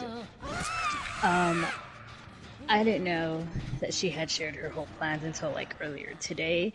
And honestly, as I was reading that, like, my heart sank to the pit of my stomach because I can't, like, stop thinking about whether or not that had something to do with it. And I know right now we just watched, you know, the video of her in the elevator. It was, you know, iffy, it was sketchy, it was creepy, it was unnerving, it was unsettling, but maybe she was hiding from something. Like, you know, there's, again, we'll get into all of these little specifics later, but that really, it hurt. It really upset me, but, like, I felt for her because if any of that had to do, like, someone was following her, with her just sharing, like, I'm going on a trip, yay, I'm excited, you know? Like, I'm trying to hit a freaking refresh button on my life because I was just diagnosed with this mental illness and, you know, like, kind of, you know, like, that really sucks. And that's very upsetting, and, it just sucks that, you know, we can't even do that. Well, you gotta think about, like, what could happen. Well, so do you want to just go ahead and talk about what you think happened? I mean, I think we're at the point where we know the facts of the situation. We've given the audience what we know about it. They know that she ends up there. They know what happens on the footage. But you and I have differing opinions on what happened, and maybe not even opinions. Just there are theories that either of us covered or didn't cover. So, do you want to just go ahead and let them know where you're at as far as what you think happened, or do you want that to wait? I think we can wait on that. I think there's other things as far as, like, if we're gonna get into rather the whole, like, you know, her parents coming down, her parents calling the cops, like how they did, like, the bare minimum, you know, all of that, like all the things leading up to said theories. I think there's a little bit more we can talk about, and then we'll get into that just to give more information. Okay. Yeah. You know, I'm good. So a couple of things that's just feeding into either, I mean, not a narrative, but like what actually happened. There, immediately where we left off, there was not what you would consider a valiant effort to try to locate this young woman when she had not been heard from in several days. So the first thing that, and I'm about to divide this into two different narratives. On the left side, you have things that are grounded in the real world, per se, of physics and logic. And down the other path, you have what we're here for, which is the paranormal, the extra physical, and otherworldly possibilities. Now, I'm here for the second option. Just like I was with Salem, I want to believe that witches are real. I want to believe that there are things beyond our world that we don't understand. And that is the second path. And in that path, you are going to find things that you go, okay, come the fuck on. But the reason that I'm telling you that is because on the other side, the side that is grounded in quote-unquote reality and logic, there are things that are not explainable with logic or reason or science or anything like that. So both paths are going to have their advantages and disadvantages as you try to navigate them. Now, this is our first fork in the road. It is thought that, and I'm going to start with a ridiculous option. The people who are convinced that it was something paranormal are saying that her Tumblr posts and her whatever online presence, it keeps going after the day she died. So there are posts that were made on her Tumblr that would have to been posted after she died. There are she has a footprint in the world and on the internet that is present after she was thought to be dead. And those two things combined, the logical answer, which is the one I believe in, is that you can set your Tumblr up to post things later. You don't have to sit there and like post something. You can set it up like it's going to post this tomorrow. And the people on the paranormal part of it are going to be like, well, what if it was a ghost that posted those things? Or what if she was posting them from the dead? This is one of those things where the paranormal side obviously doesn't have a good argument, and the logical side of things has an impeccable argument. She had them posted later. That's completely debunked. Like, there's right. You can basically just cue, like, oh, put this Tuesday, put this Thursday, etc. Exactly. And so she on top of posting all of her itinerary to this blog, there are things that were posted after she was there. So if you're being fair to the family and they're only finding things out through this blog, then maybe a couple days go by where they're not worried. But there's reason for them to worry. She was checking in periodically. She was not hard to reach. We're in an era of cell phones already, and she has one. And she was not notorious for not answering her phone. She was not notorious for dodging people, and especially her family. And so when she was noted to be not missing, but not present, even after that, there wasn't a lot of effort, or at least effort that you think people might put in. And I know that you have some information about that if you want to go ahead. Michelle? Sorry. Oh, I'm yeah. wearing different headphones, so I'm like trying to. Hold on, I'm scrolling on them. I just killed the whole squad again. So. Oh, Jesus Christ. I like that you waited for me to speak to say that. I'm so sorry, Josh. I lost my notes. No, you're good. Just talk for 2 seconds. Yeah. You guys. Ultimately, there was a. Go ahead. Sorry, my bad. No, go for it. I was just gonna say to stall. I mean, these past couple matches have been super sweaty. Yeah, with the Oni and the twins, and I think they were both squads were there together because there was a key and an offering to show where the hatch would be, and I just kind of ruined their fucking game plan. There you go. I like that shit. Fuck them. I like ruining shit for other people at my personal game. That's exactly what it was. We fucking ruining people's days on fucking MTG Arena. I fucking feed off of that shit. It's not even winning, it's making other people lose that I want. That's very true. Maybe that makes me a bad person, but... I'm trying to, like, level up Pyramid Head, because I know Luis really wanted to see him. Fuck yeah. So. Well, if Luis isn't watching right now, which he might be, I know for sure he'll be watching Friday, so... Well, if we do it Friday. Anyway. Yeah. So, she ultimately... There just wasn't a huge effort from anyone to find this young woman. Yeah, that's where you were going at. So, I know as far as like the parents kind of, again, like you said, she was very much like staying in touch, calling every day. That was one of the conditions they had for her to actually take the trip, and she was doing exactly that.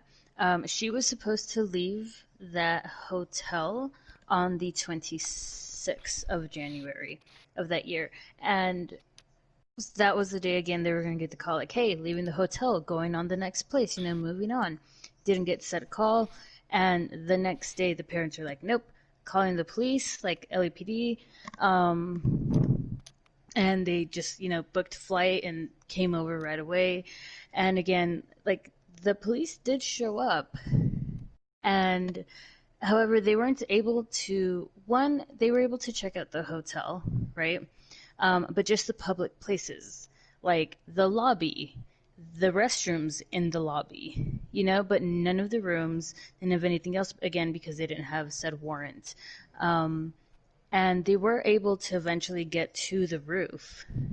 And they did have dogs, like, dogs, like sniffing dogs, whatever the proper term is. And again, found nothing. Like, nothing was alerted. They didn't alert for anything while they were up there, which that's very kind of unsettling, because at that point I believe the parents were there and they were quite literally next to her, but they found nothing. The parents did file a lawsuit, like, of negligence to the hotel, which the hotel then kind of threw it back at them and said, like, well, this is maybe negligence on your part, where are you letting your daughter, who's like a single woman with a mental illness, travel on her own. And eventually it was thrown out because there wasn't like a solid case on each side, but even then the judge kind of took the side of the hotel. Before I get further though, while we were watching the video, you were naming like certain stamps, right? And how can I ask, the one that you watched, how long is it total? It's like 3 minutes long. It's like 3:12, I think. I'm off it now. It's in the So the one description that, of the. yeah, so I didn't watch that one. I had one opened on another site, and I left it open for a specific reason. I wanted to mention this. It's 3:59, so it's almost 4 minutes long. And while you were talking about how, she, like, towards the end, she goes back in, she looks out, she does the weird hand thing, and then kind of like drifts away, and then the door immediately closes. In the one that I'm watching, which is, maybe 40 seconds longer, it takes a little bit longer for the door to close. Like, you see a whole lot of nothing, and then the door closes, which makes it even eerier, I think. But I did watch another one, again, that was a little bit shorter, which is the one that you guys watched. So, one of the theories out there is that, again, someone involved with the hotel might have done something, right? So they did edit the video. And there's a lot of different versions that you can find, and I just gave one example, right? Another thing is, the cops never said what floor this was on, did they? Oh no, that's Or true. no one, the hotel.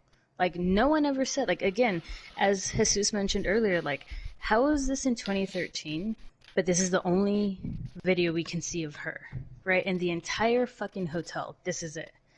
But also, like, this was the only one released, right? There has to be something else, but it was the only one released, and not just to, like, maybe LAPD or the family, but like to the public, right? Like, I feel like they purposely chose this because maybe it was edited. Maybe it's the one that shows her acting a little more erratically, right?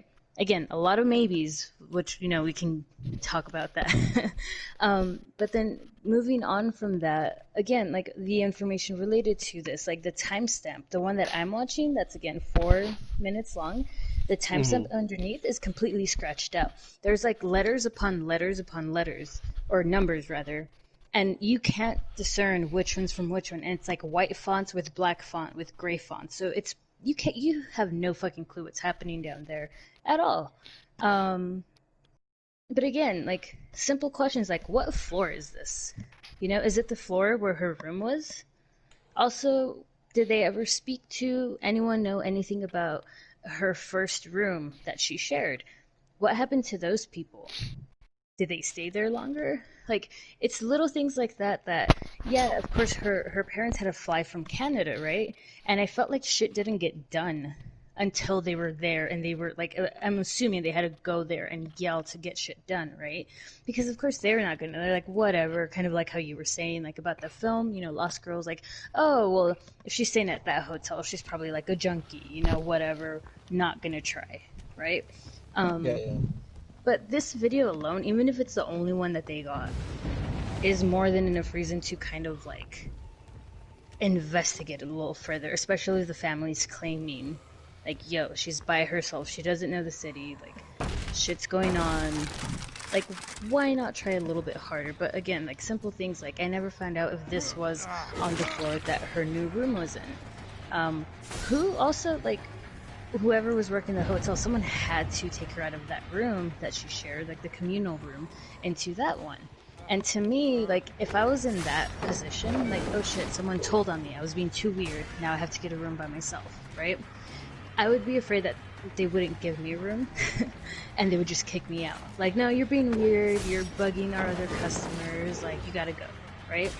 But no, they gave her her own room. And I feel like maybe she felt like she had to justify, like, oh, sorry, like, I'm on new medication, haha, So that's, like, information someone could have used against her. Again, this is one of my theories, right? I don't know if she actually did that. But just, like, simple things like the video that is in her hands that we can see. Just this one fucking video. What floor is she on? Is it the floor that her room is in? Do we know this information? Why was this one the only one released? Yeah, I mean, I think that... So there's pretty simple explanations from the hotel, again, whether you're going to accept it or not, about the cameras. It's the only one there. We're required to have cameras that work inside the elevators. We're not required to have cameras that work in other places. And even if they do work, they don't record things, and we're not required to have those things, so we don't need to be able to. Yeah. If that's something that you're willing to accept, then great. If not, it is because that's what bars do. I know with bars, because of liability, they're like, yeah, we have cameras, but they don't record. Like, I can go back maybe 10 minutes, but sorry, I don't know what happened last night. To which that's something I did think of. Well, and we're not the UK even now. We weren't the UK back then. The UK is the most watched nation on the planet, and every camera there is recording. And so if you do anything, you're going to be caught. It's not the case here. People may think that's the case. It's not the case.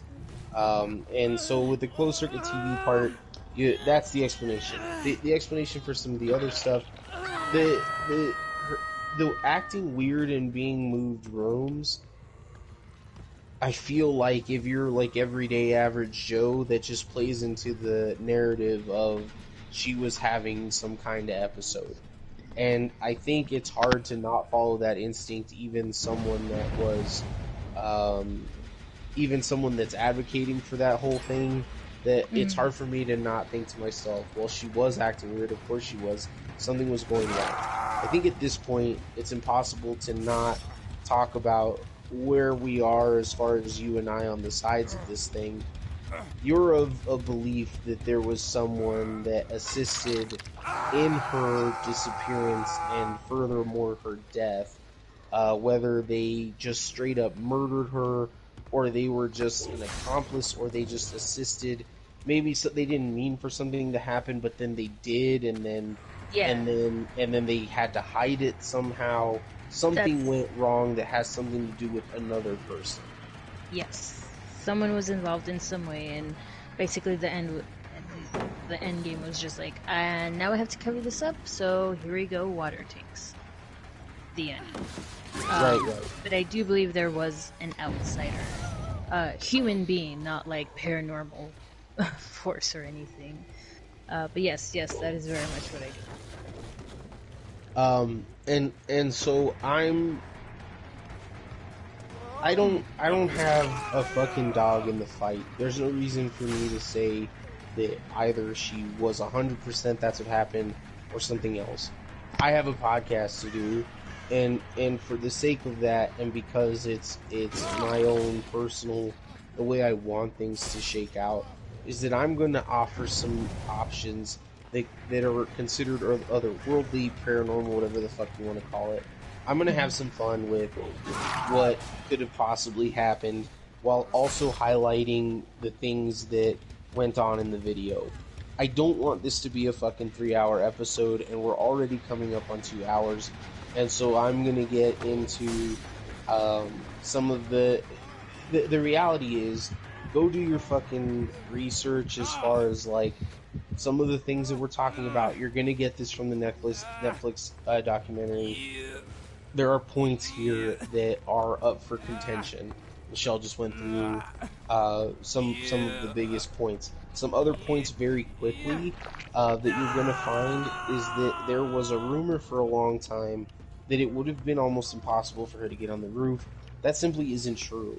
There were fire escapes that were very accessible at the ends of hallways where she could have just left out the fire. If the door, she went to the door up to the roof, to the stairs, and it was locked, and she really wanted to get up to the roof, all she would have to do is walk to the end of the hall, open the door to the fire escape, and then climb the fire escape onto the roof.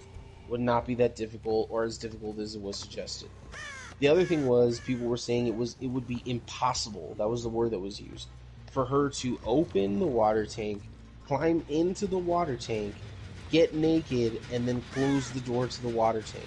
They had all sorts of things that they said. There's this kind of lock, and this kind of lock, and the door weighs this much. All of that, also untrue. The door can be opened by any healthy human adult. It was designed that way. That's how they're designed, yeah. Because it's a fucking water tank, and people need to be able to maintenance it. So the door was not heavy. It was not impossible to close from the inside, although you think maybe it should be. The water was not in a way that she could not have taken off her clothes. As a matter of fact, it's thought that the reason she took off her clothes was to try to tread water more easily without the weight of her clothes. And so there's a lot of that kind of misinformation that makes it try to seem more mysterious than it actually is, that is just not true. And this is the information that the police had to gather and come to a conclusion to, because if you're the father of this young woman, then you don't want to fucking hear about all the creepy elevator shit. All of that being said, I'm going to talk to you now about the creepy elevator shit. And before we get there, we're going to take another drink. I'm going to take a second myself to grab another drink really quickly, and then we'll get into not the conclusion of our story, although it kind of is. We're going to talk about what Michelle is talking about, and then we're going to talk about the stuff that I have to the table, or vice versa, or one and the other back and forth. But I think at this point it's important to just say, as far as like basic information, background and all that other stuff, that's what you're going to get from us. And we don't think that we've spoiled anything that the Netflix documentary could possibly give you. And obviously we don't have the medium to go into the detail that they're going to go into. But I think we've done a fantastic job laying a foundation of information as to what happened to Eliza Lamb. And now the next part of it is going to be speculating, either wildly or otherwise, to what could have ended her up in that water. You can talk amongst yourselves for a second. I'm actually going to use this opportunity to go to the bathroom as well. So we'll be back in I'll be back in like 2 minutes. You guys have the floor. No. Gotcha. Guess who's back? Oh, back again. Alright, guys. Jesus, back. Now that Josh is Celebrate. gone, I'm gonna tell you what really fucking happened, alright? Alright, tell me. It was Ja Rule, alright? He had murder on his mind, and he was really hurting from Firefest, so he decided, I'm gonna have to kill an Asian. And unfortunately, it was Miss Lamb, and that's so it's it. the black man's fault, is what you're saying. I don't want to say it like that, but yes. And all rappers matter, even Ja Rule. Even I agree, that is true. Um, I mean, I'm sorry, I had to take a step out because I had a little personal, kind of a little personal emergency going on. But I guess just fill me in while Josh is gone. What have we? I know you guys gone through a lot. Have you guys talked about like the elevator game and stuff like that and all that creepiness or no? we're gonna save that for the end. Oh, okay. Right now we're kind of just, again, we've seen the video. We know, like, it looks odd, it looks creepy. There's all these theories going out. We've agreed that, like, Josh and I disagree as far as, like, he believes, like, it was very easy for her to go up Yeah. there and get it then take by herself. I do strongly believe there was an outside person who had something to do with it, whether it was an accident or they outright did target her, whatever it may be.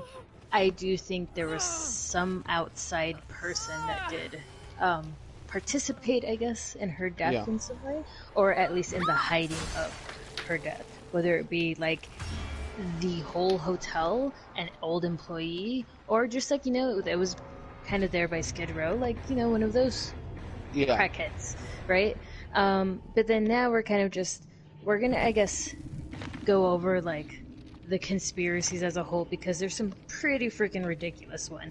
I don't know if you read the one that I'm kind of excited to talk about, the Invisible Light Agency Oh and no. her. No, Oh I didn't my hear that one. gosh. So The one. I haven't talked about it yet, but it's out there, but Okay. it's kind of hilarious. Okay. In how they make these connections, of course. But what were you gonna say? No, I was gonna say that I think the only one that I read was like, because in the video it looks like she's talking to someone, and people are all like she was talking to the ghost of Richard Ramirez, but that was not possible because he was still alive at the time. So I'm just like, So no, that's not it. yeah. This, But So yes, it was eerie because he did die that year, but he was still alive at the time. So people are all like, no, it was Richard Ramirez. I'm like, no, it wasn't. I guess a lot of these weird like theories do come from the fact that it is this hotel that is infamous. Like, Jesus, what was it, American Horror Story? They had a Yeah. whole season based off of it. So I can understand why people want to tie like something paranormal, etc. But at the same time, I'm just like, It's kind of easier. like what Josh It's was just saying at the end. easier It's like, to. it is easier. It 'Cause it's really like, is. we can't explain it. It's like, well, it must be the devil. Yeah. this I don't know if you guys saw this last I match. saw It's fucked fucking. up at the end. Yeah, saw It- that. Where she fucking, I just like randomly heard her, went down there, and the hatch was right there, so I closed it in front of her. Oh no. Wait, did you just get another 4K? Yeah, so that was like 3 in a row after like my shitty start at the Oh, beginning. I need another bottle then. Jesus. That was for Alright, I'm sorry, well, Ernie. that was We for don't- Luis we because he don't joined really- us, and he was like Pyramid Head, and I was like bet. We really Bet. don't do like shot for shot on anything after the Yeah. first game, but we'll try to keep up. Unless you want to. I mean that's your prerogative, but So just in the interest of time here, Megan's here. Hello, Luis says sup, y'all. Pyramid Head, what's up, Doc? Hope you enjoyed the Pyramid Head match. He really did do it because you guys were here. So again, in the interest of time, we're gonna get into some stuff here that is easier. Some is easier said than believed. But there are literally hundreds of theories as to what could have possibly happened. Probably thousands, but like hundreds of published theories. I'm going to be sticking to two basic theories. One of them is a broad swipe of paranormal activity, ghost, demon, some entity, some evil entity that was affecting this young woman, and then drove her to either a point of madness in which she drowned herself, or a point of killing herself at its wishes, or even like dragged into there or something. And And my other thing that I'm going to stick to is something called the elevator game. I thought you were gonna say my Ja Rule theory. Yeah. What's your Ja Rule theory? That she was murdered. But Alright. Where would I be without you? Yeah. Um, He was really upset still about Firefest. which would happen 4 years later. Did it? Oh, fuck. Damn it. So, and the second one that I'm sticking with is the elevator game. The elevator game is the most ridiculous, probably, of the theories, but also not. Because when you fucking hear what the elevator game is, you're going to think, that could fit if I didn't believe in reality. If I just had no concept of reality and what takes place and the rules of it, then I would think that this fits what's going on. Michelle is going to be in the more grounded, realistic realm of things, in which most likely someone else was involved in her untimely death. And the first one that I have before I pass it to Michelle is not that complicated. There was a ghost, or a demon, or something like that. Boogity boogity. Boogie boogie. Oh no. That was the wrong one. That was the wrong one. I was about to say the wrong one. I know what you're about to say on that one. It's a ghost, motherfucker. It's a broad stroke, right? That something was just an evil entity brought her to her end. And Michelle's going to talk to you about what maybe some of the theories she heard or something like that. Then I will go into the video specifically, then talk about the elevator game, and we will finish with what we all have come to the conclusion is, as far as like individually. Obviously, we've already discussed this and come to different conclusions because ultimately what you're going to find is that there is no solid conclusion. The elevator game is as plausible a situation as anything else because it's so fucking shrouded in mystery. So that's, I've already given you the broad strokes. Michelle's gonna go next. Go ahead, Ernie. before you guys start, doesn't the fucking Demogorgon look like a weird penis? Yeah, I think that anything that has like closes at the top. And he yells he's like, "Ah!" Oh God. My penis does that. Is that weird? Ugh, I'm sorry. I just wanted to yell murder. I want my penis, like, if my penis had a voice, I think it would sound like Sean Paul. Interesting. Get business. Elaborate, please. I mean, there's not a lot of, like, I don't know how to, like, make more or less sense of that. I just think that that's the personality that it has. It's a dirty love. But anyway, moving on. Michelle's going to talk to you about some of the things that she researched and the conclusions that she was able to draw up, or maybe that other people drew up that she's interested in. Anyway, Michelle, the floor is yours. Okay. Thanks. I'm going to start with the most ridiculous one. Okay. And that is, Say I don't know if you... Josh's ghost. Yeah. Piss off, Josh's ghost. ghost theory. But it was the Invisible Light Agency conspiracy. And yeah, that sounds awesome. so it was like this top secret program about cloaking soldiers, right?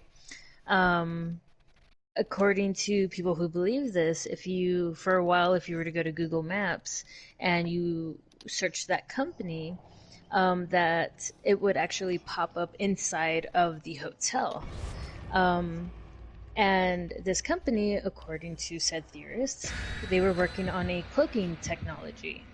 Yes, very much like the Invisible Man film that we briefly spoke about. Yes. So, basically, this explains, again, a lot of the theories are kind of just based on the like the video, you know, like she's doing these hand gestures, she's doing this weird like people kind of word it like this peekaboo, like jumping in and out type of thing. But again, we don't see anything, so maybe again, like I'm just reading it off. Like this would explain her behavior. A dog in the He's, background. Yo, I know. I don't, He's angry. 'Cause, like, I don't think stop Marty likes scratching his him. theory. Yeah, It's I not know. Marty. He's not about it. It's He's like, I don't like no, ghosts. it's Michelle's dog. Oh, Yeah. show your dog doesn't like this theory. They're like, mm. No, I don't. He's just mad at me. He got a bath, so you know. Got that dirty, dirty love. I was trying so hard to just talk over him, but he's like, no, bitch. It's because every time you say something, he's like, Yeah. I didn't know if it was your dog or like fucking Josh not agreeing with you. Yeah, he's like, nah, I don't agree with this. Nah, Michelle, it's a Michelle's like, ghost. so like the logical theory.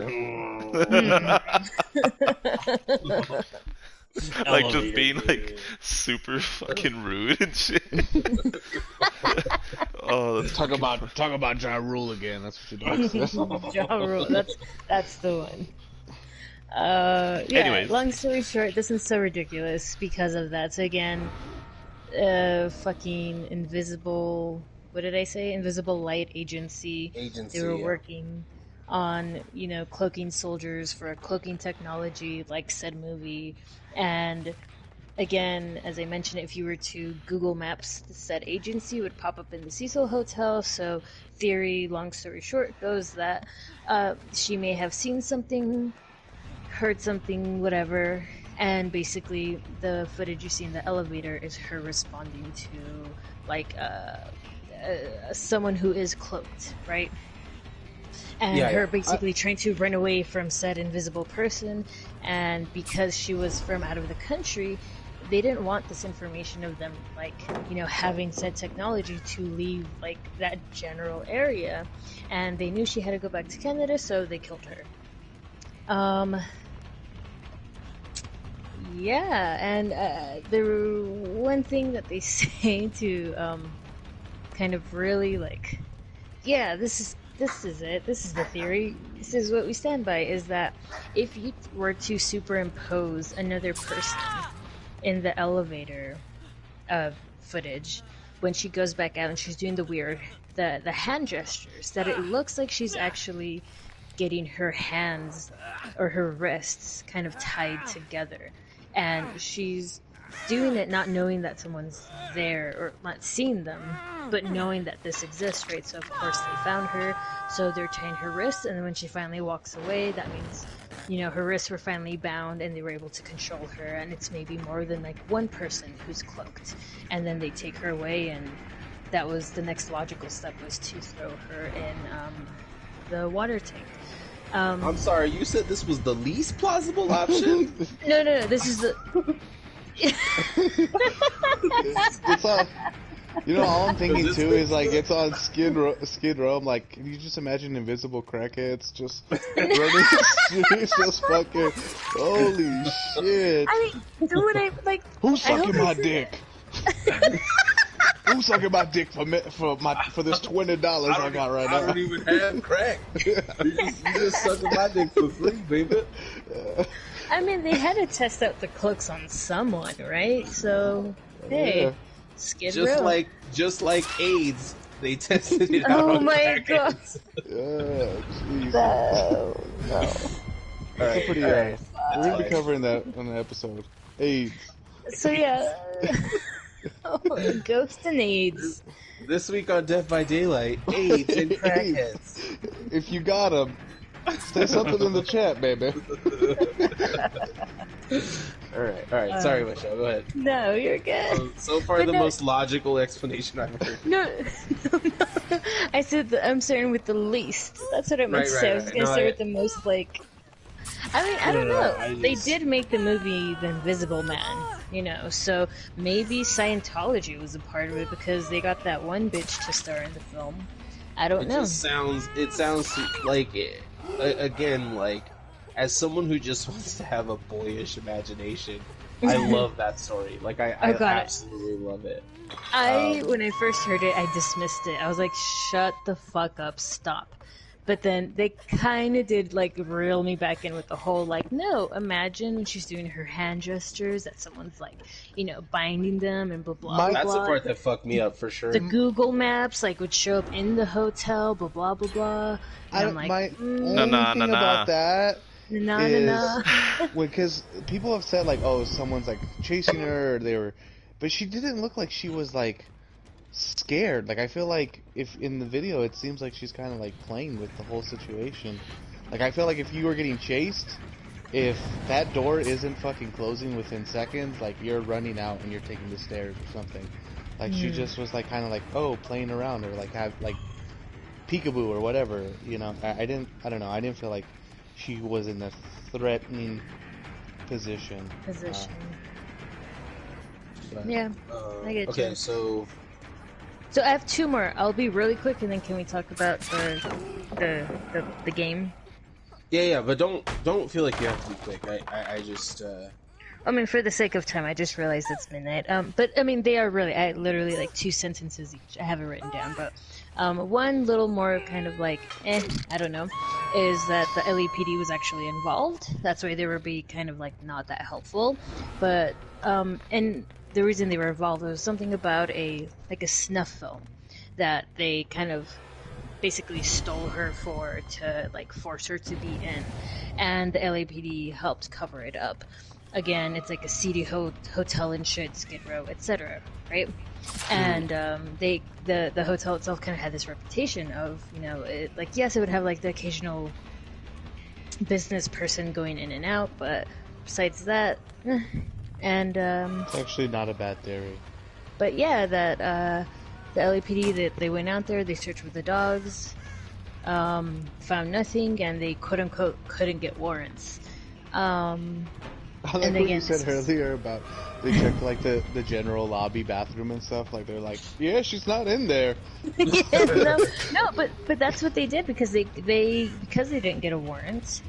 They couldn't go into like any of the rooms. I mean, they couldn't go into like the front lobby like office. They couldn't go again anywhere. You could just like walk into a hotel and just hang out, like the bar where they have the continental breakfast. They literally just like, well, she's not having food. Darn, she's not here. And it was because of that this whole LAPD idea that they were involved. And so how they kind of connect the footage is that maybe they had drugged her, or they were keeping her from her medication, so she was in this kind of was it like a manic or psychosis? That state, right? Because she wasn't on her medication. Yeah, manic. Thank you. Because again, they took her away from her medicine, her stuff. That's why she didn't have her phone as well. And to cover it up, they were just like, fuck it, let's just do this, right? And then lastly, I didn't get much on this one, like not even the holiday, but that it was witches and Satanists that did it. One, I'm already like, why do you have to put both witches and Satanists together? Like, we're kind of talking about this last episode, like, it's not the same thing, but they're always being thrown together, grouped together. But that she was believed to have died on the 31st, and that following day it was like some witchy holiday that had to tie in like springtime or something, right? And it is a holiday that is celebrated by witches who exist, modern day witches, right? But the theory goes that they possessed her, put a hex, not a hex, like a bind on her or something, hence the footage, and that they had to sacrifice her for said holiday. And that also sounds super badass. Yeah. Do witches do sacrifice via drowning? See, to me, I thought it was always, I don't know. I can't answer. Like, what I've seen is like, think of the witch, right? Like, the blood of a baby. Yeah, like right? I thought you like, had to have some like sort that. of blood involved. I've never heard of witches drowning, but I mean, I guess a sacrifice is a sacrifice? Yeah, yeah. I don't know. You heard of the flying potion? Well, this is the floating potion. Alright, we're gonna float. But no, No. that's basically all. Like, those are the ones that kind of caught my attention. All Yo, right. did she float? Nah, the potion didn't work, dog. Shit. Alright, yeah. We fucked, dog. LAPD rolling through. You know how they motherfucking locking motherfuckers up. Just Yeah, blame it on Rodney King, dog. just blame it on the crackheads. Sprinkle some crack on 'em. I heard there's like an invisible suit. What? Motherfucker, you on crack? Yeah, but that's not the point, alright? Sprinkle some crack on them. Let's get the fuck out of here.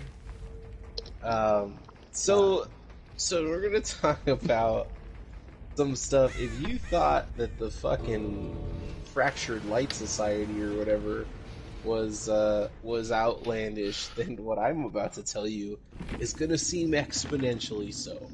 Alright, But I'm ready for it.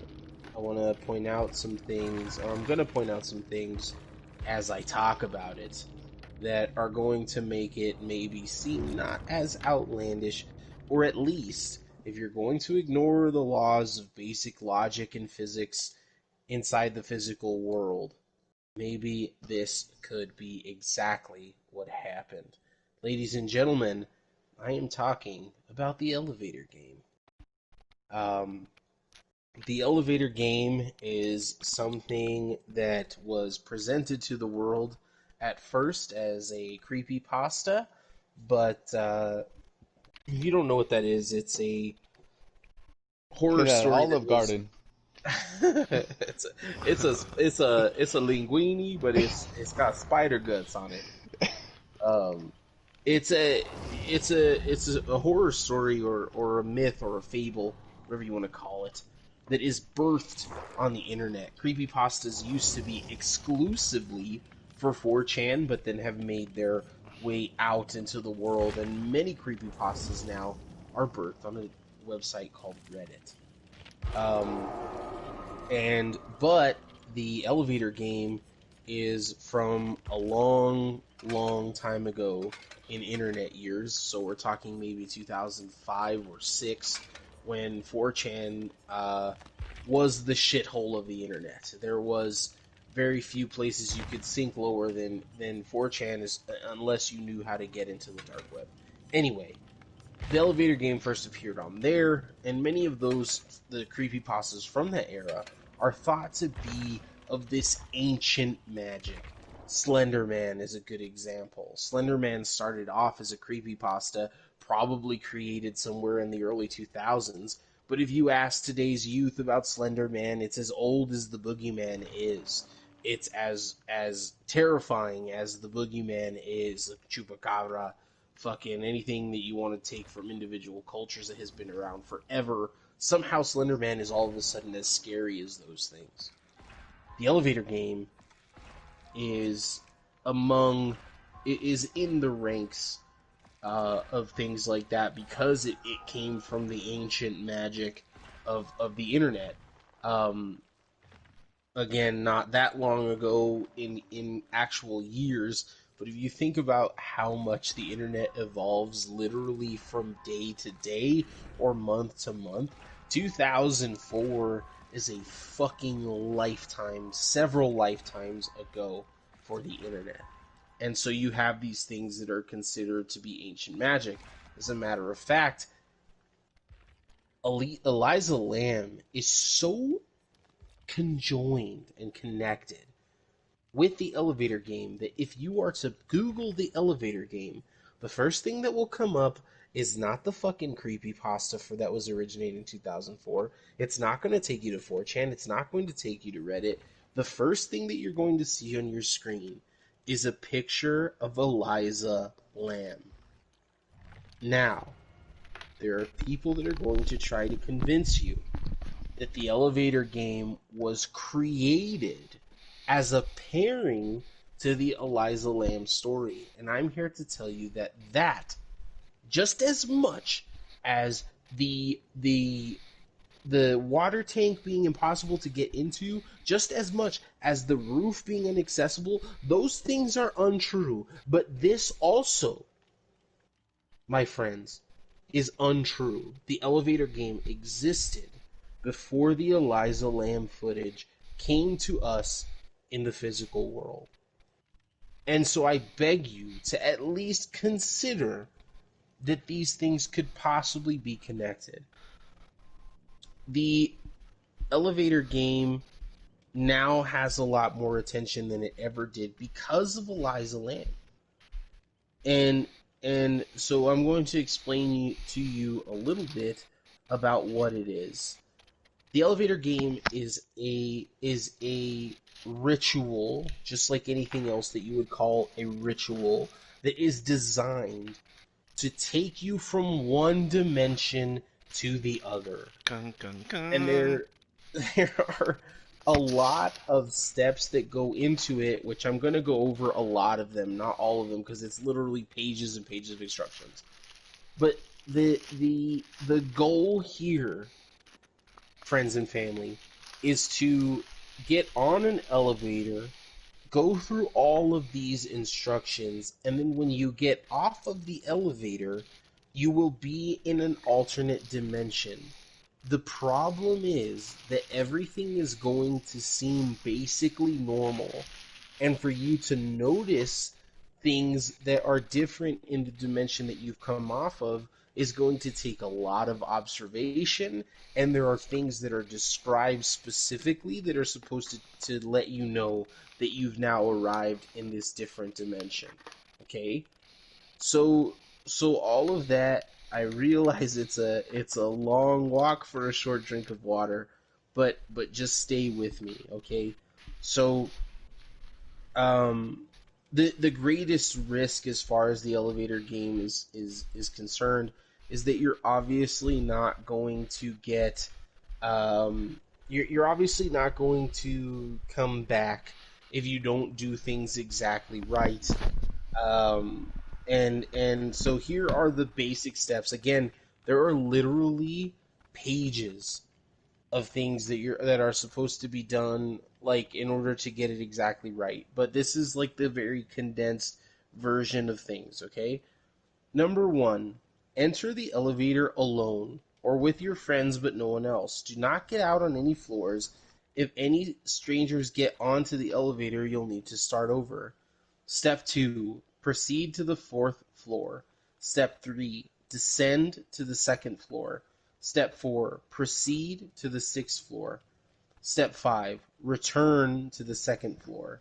Step 6, ascend to the 10th floor. Step 7, return to the 5th floor. When you reach the 5th floor, it's then that people report encountering a young woman. Or Ja Rule. Or Ja Rule. Murder! Where would I be without you? I'll be on the 5th floor. I'll be up here with my baby. Cause I'm gonna kill a lady. Yeah. Cause I'm gonna kill this lady. Alright, continue. So you report encountering a young woman. You're instructed not to look at or interact with her. She may or may not try talking to you, asking for help, or antagonizing you. Number 8, press the button for the 1st floor. Wait, 2 things... Go ahead. I was gonna ask a question, because I looked into the elevator game, because I did not know what it was. Uh-huh. So this woman, she's gonna try to talk to you, or she's gonna try to get you to, if you interact with her, what happens? You die? It gets into that. It gets into that. So... You die! Murder! God damn it, Ja! I thought you were in jail, dog. I thought you had a gay jail lover. So number 8, press the button for the 1st floor. 2 things might happen. If the elevator descends to the 1st floor, exit immediately and do not look back or speak until the elevator has left. If the elevator starts to go up, you've been allowed into the other world. When you reach the 10th floor, things might look slightly different. No one else will be there. The power might be out. Some players claim to look out windows and see only a red cross in the distance. If you choose to exit the elevator, you should ignore the woman's attempts to question or stop you. If you choose to stay in the elevator and not explore, just press the button for the first floor and return home. You might have to keep pressing the button to get it to work. If you choose to get off the elevator and explore, there are a few rules to follow in order to promptly return to your home world. You must use the same elevator you used to arrive. Follow steps 2 to 7 to get back. When you reach the 5th floor, press the buttons to return to the first floor. And upon your ascension to your descension to the first floor, you should be in your own real world. If you go ahead and go with the game, you want to find out more firsthand, there are accounts in different places on the internet. Here are the warnings. Warning number 1. There is a very real chance that you will never come back from the other world. Warning number 2. The woman in the elevator can be thought of as a ferry crossing, someone that takes you from one world to the other. But please be warned, she is hostile. She is collecting people between worlds. She does not want to help you, and if you interact with her, you are jeopardizing not only your life, but the lives of the people around you. Number 4. I just think I can't stop thinking about Ja Rule, dog. And I'm just thinking, like, you see this lady and you're just like, girl, your stare, those eyes are nothing when you look at me, baby. Your lips, those thighs. Alright, I'm sorry. Alright, Spanking your ass and fucking you all wild.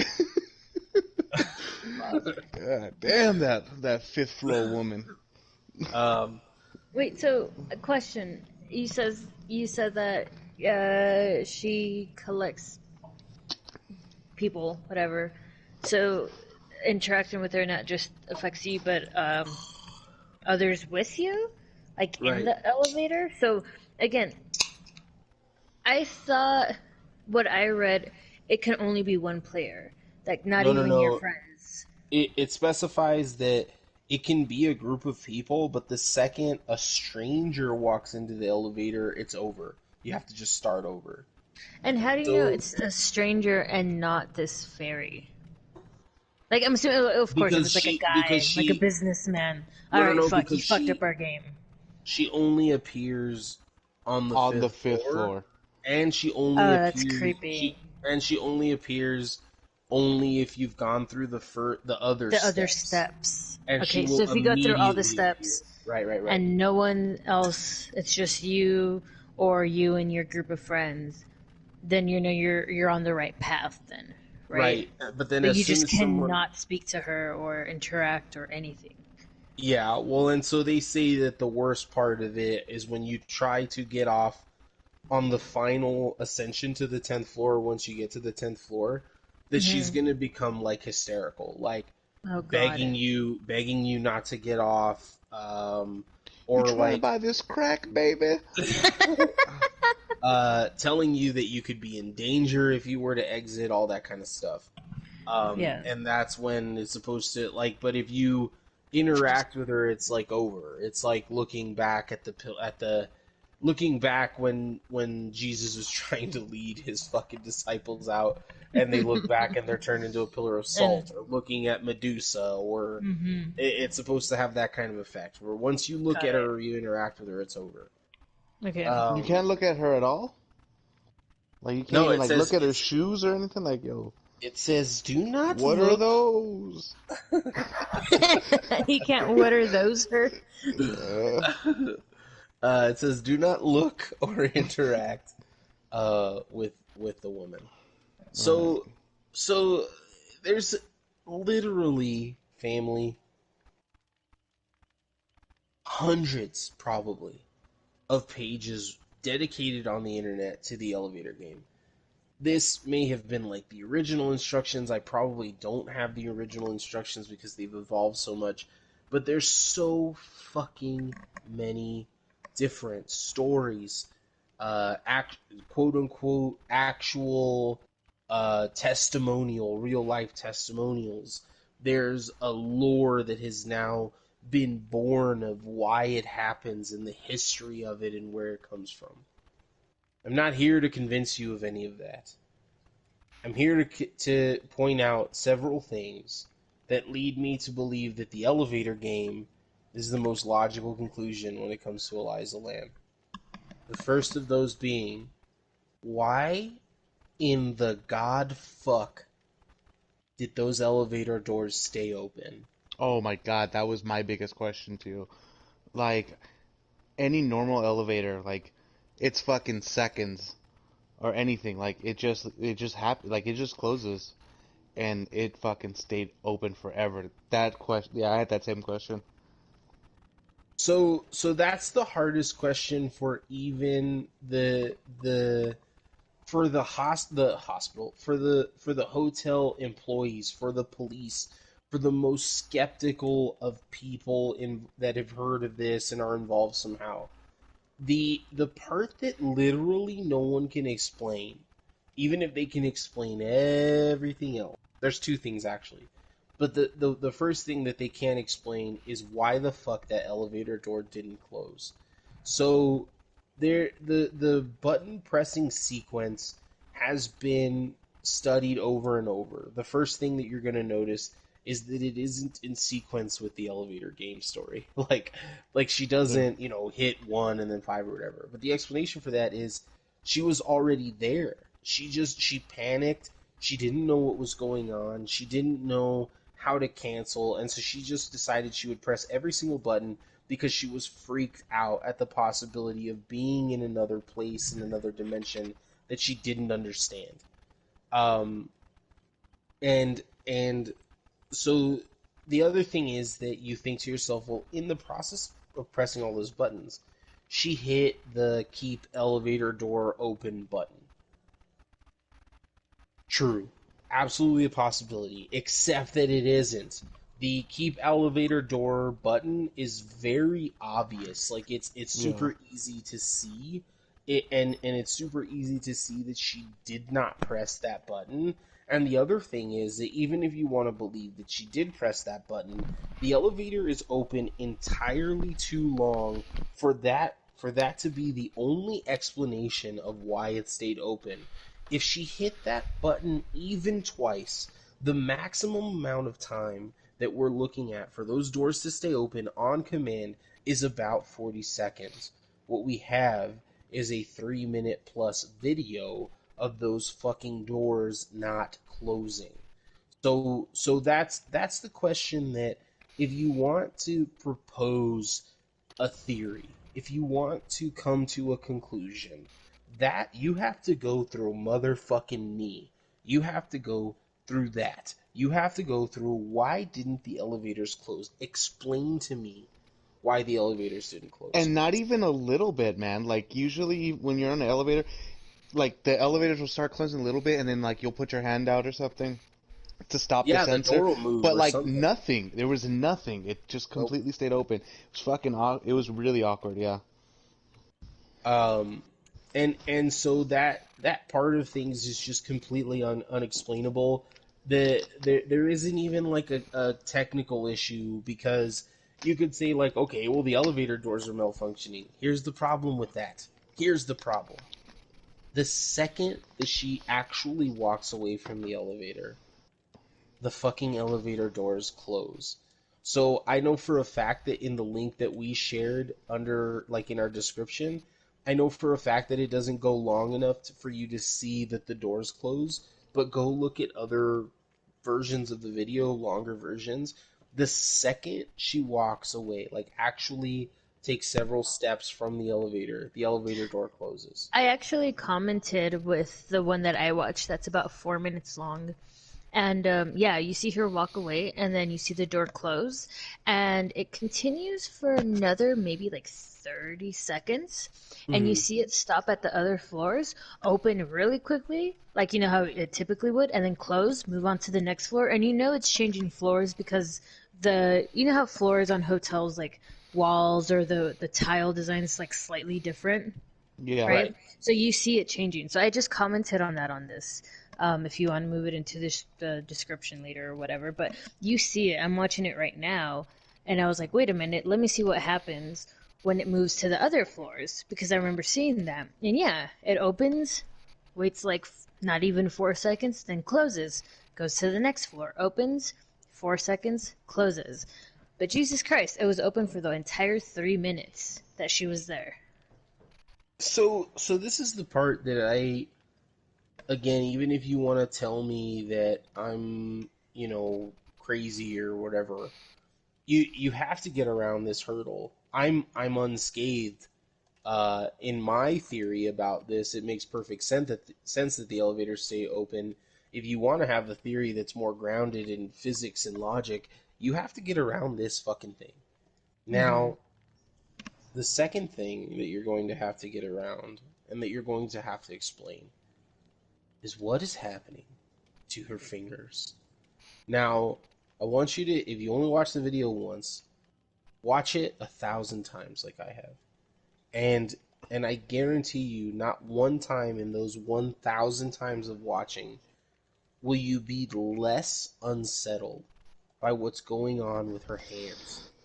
It's not just a matter of like movement, right? So again, if you didn't think anybody was watching you, you might do some weird shit with your hands. You're fucking dancing, or you're fucking, acting out something, whatever. Like, people do weird stuff when they're alone. It's not the hand movement or even the gestures that bother me. Something is fucked up about her fingers. Like, let's just be honest with ourselves. Let's give our eyes a little bit of credit. Let's get away from our skeptic mind that wants to say it's a trick of the light, or that that it's some kind of effect of the closed caption television. Something is fucked up about her fucking fingers. They're elongated. They bend in ways that they shouldn't bend. They specifically when she's, she has her arms up to her side, kind of like her elbows bent, like almost like she's doing jazz hands, and then she moves her fucking hands and fingers around. Something is fucking wrong. Something is wrong. It's not a fucking trick of the light. You know why? Because it happens for a solid fucking 15 to 20 seconds. Of even if she's not doing that specific motion, the whole time that her wrists are fucking flailing about, and she's having whatever the fuck she's having, something is otherworldly. And I do not use that word lightly, because I recognize that when I want to say that other things are otherworldly, I have to revisit this thing that I said and then defend it, which I don't have to do, because if you have eyes and you look at this fucking video, you can see what I'm seeing, which is that something is very, very wrong. Almost as if she was maybe stuck between two dimensions, and her body movements and her physical being didn't align with one dimension or another.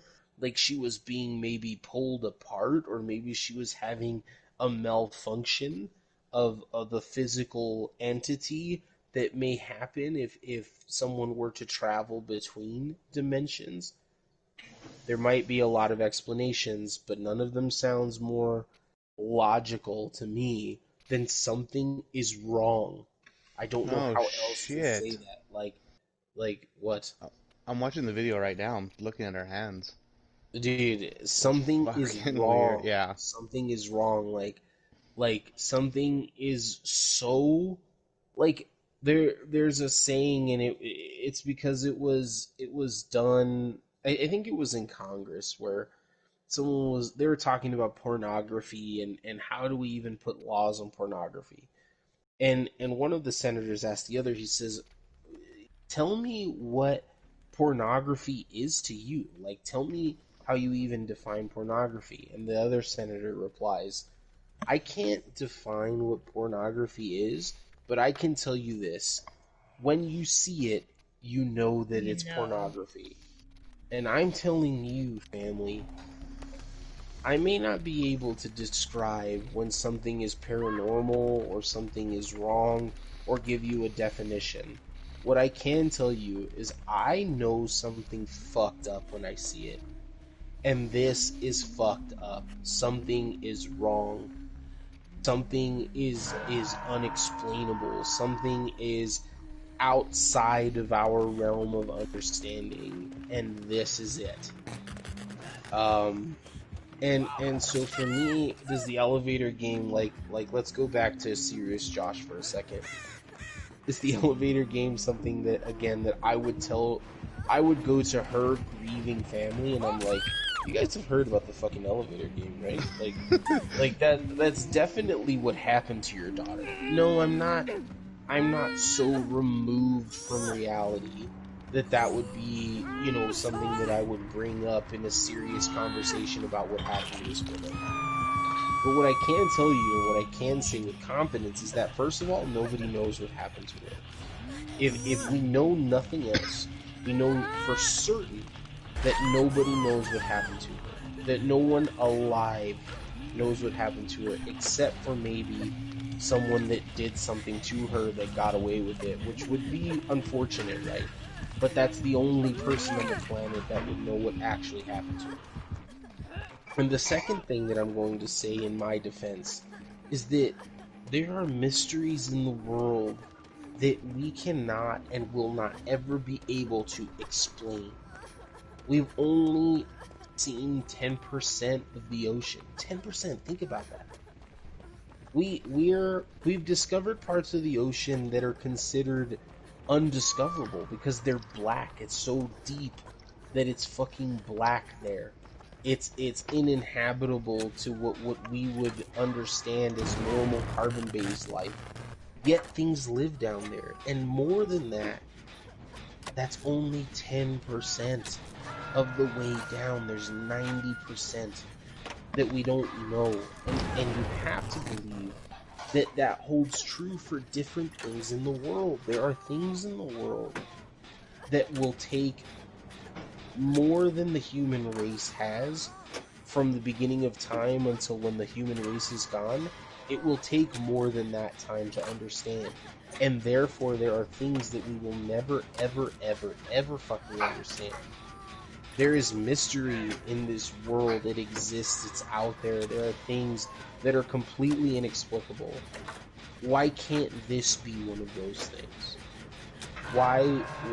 Who says that those things have to be from a time where it was Bigfoot and the Loch Ness Monster and the Bermuda Triangle? I challenge you to tell me that this isn't one of those things. Tell me why this isn't one of those things, and I guarantee you can't. You cannot look me in the eye and explain this to me, and therefore you can't possibly look me in the eye and tell me that what I'm saying is just completely wrong. And so where we land for me on Eliza Lamb is this. It was the fucking elevator game. And that's, I mean, and again, what that means in reality is that nobody fucking knows. We've given you the opportunity. I'm hoping, honestly, I'm hoping deep down that Netflix fucking blows all of our minds and is like, this is what happened, and we can prove it. I'm hoping that that's the case because I love a solved mystery. But what I'm betting is going to happen is that they're going to, in the end, say, we don't fucking know what happened either. Good luck. And that's where Eliza Lamb ends for me personally. Obviously, have a discussion about it, but for me, and my explanations, that's where the Eliza Lamb story ends.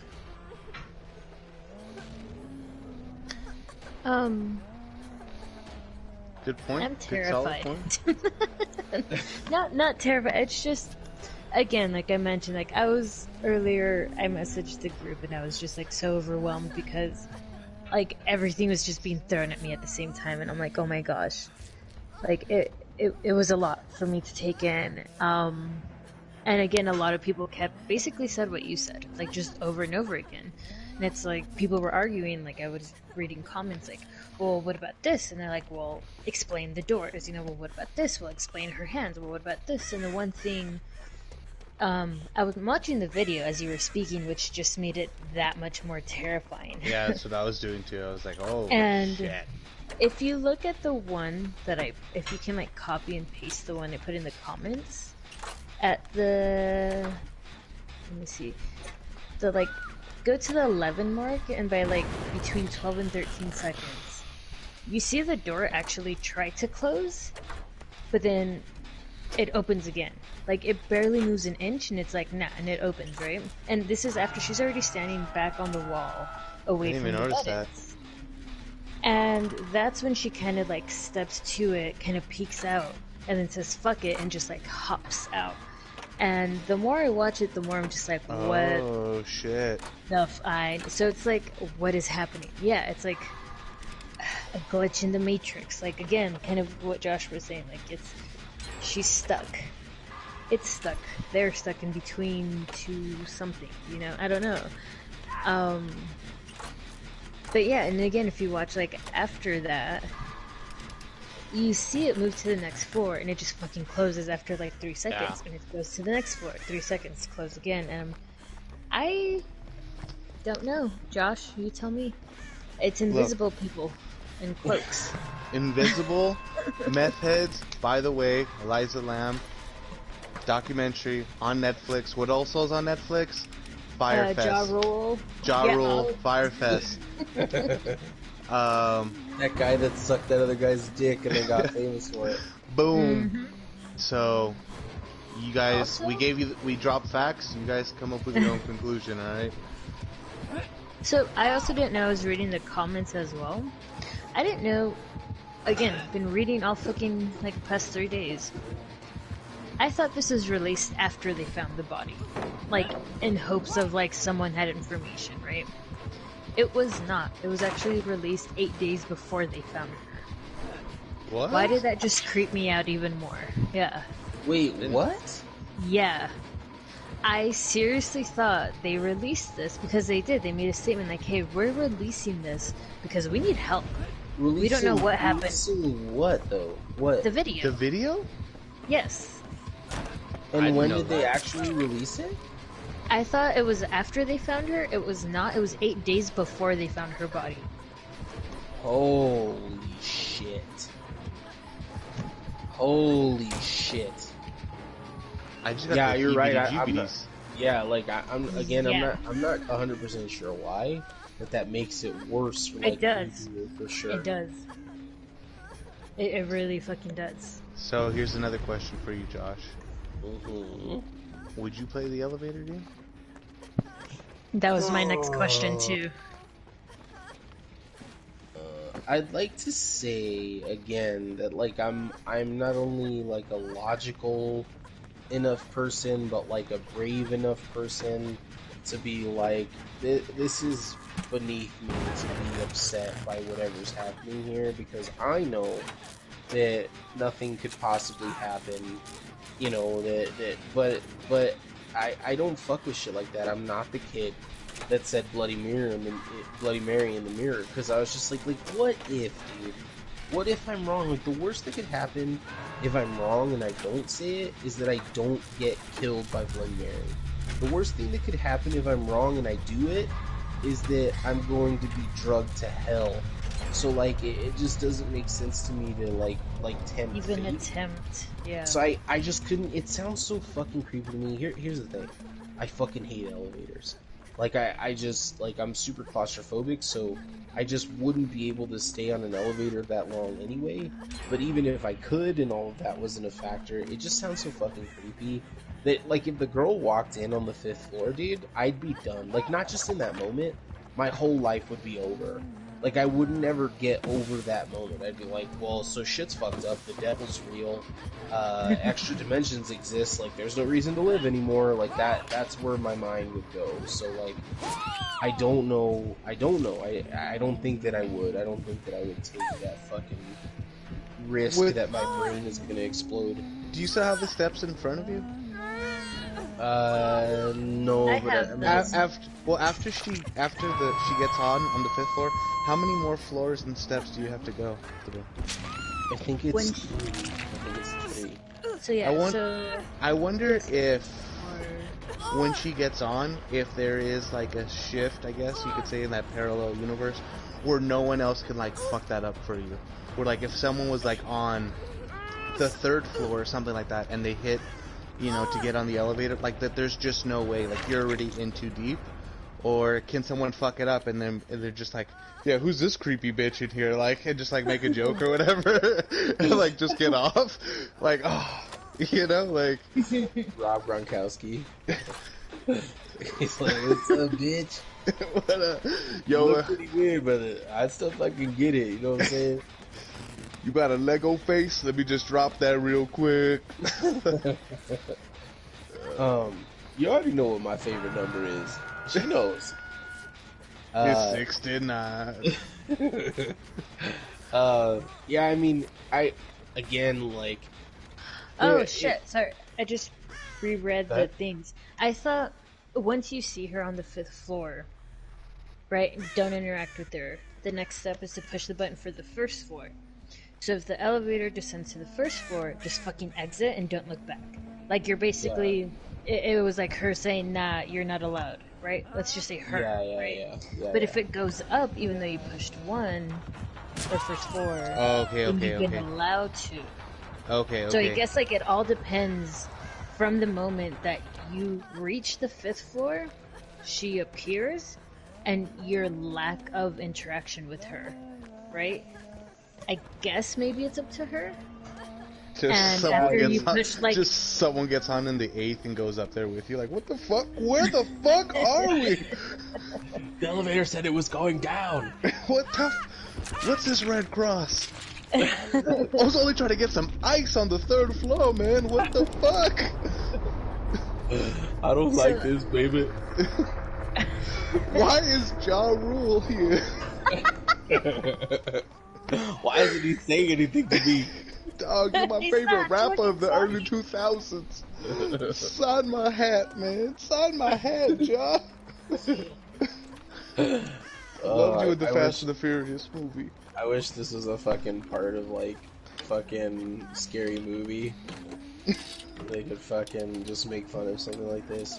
I mean, man, it's so fucking creepy. And again, like I'm not a stupid person. So I recognize that this story was created on the internet and, like, it doesn't have any real ground in the real world.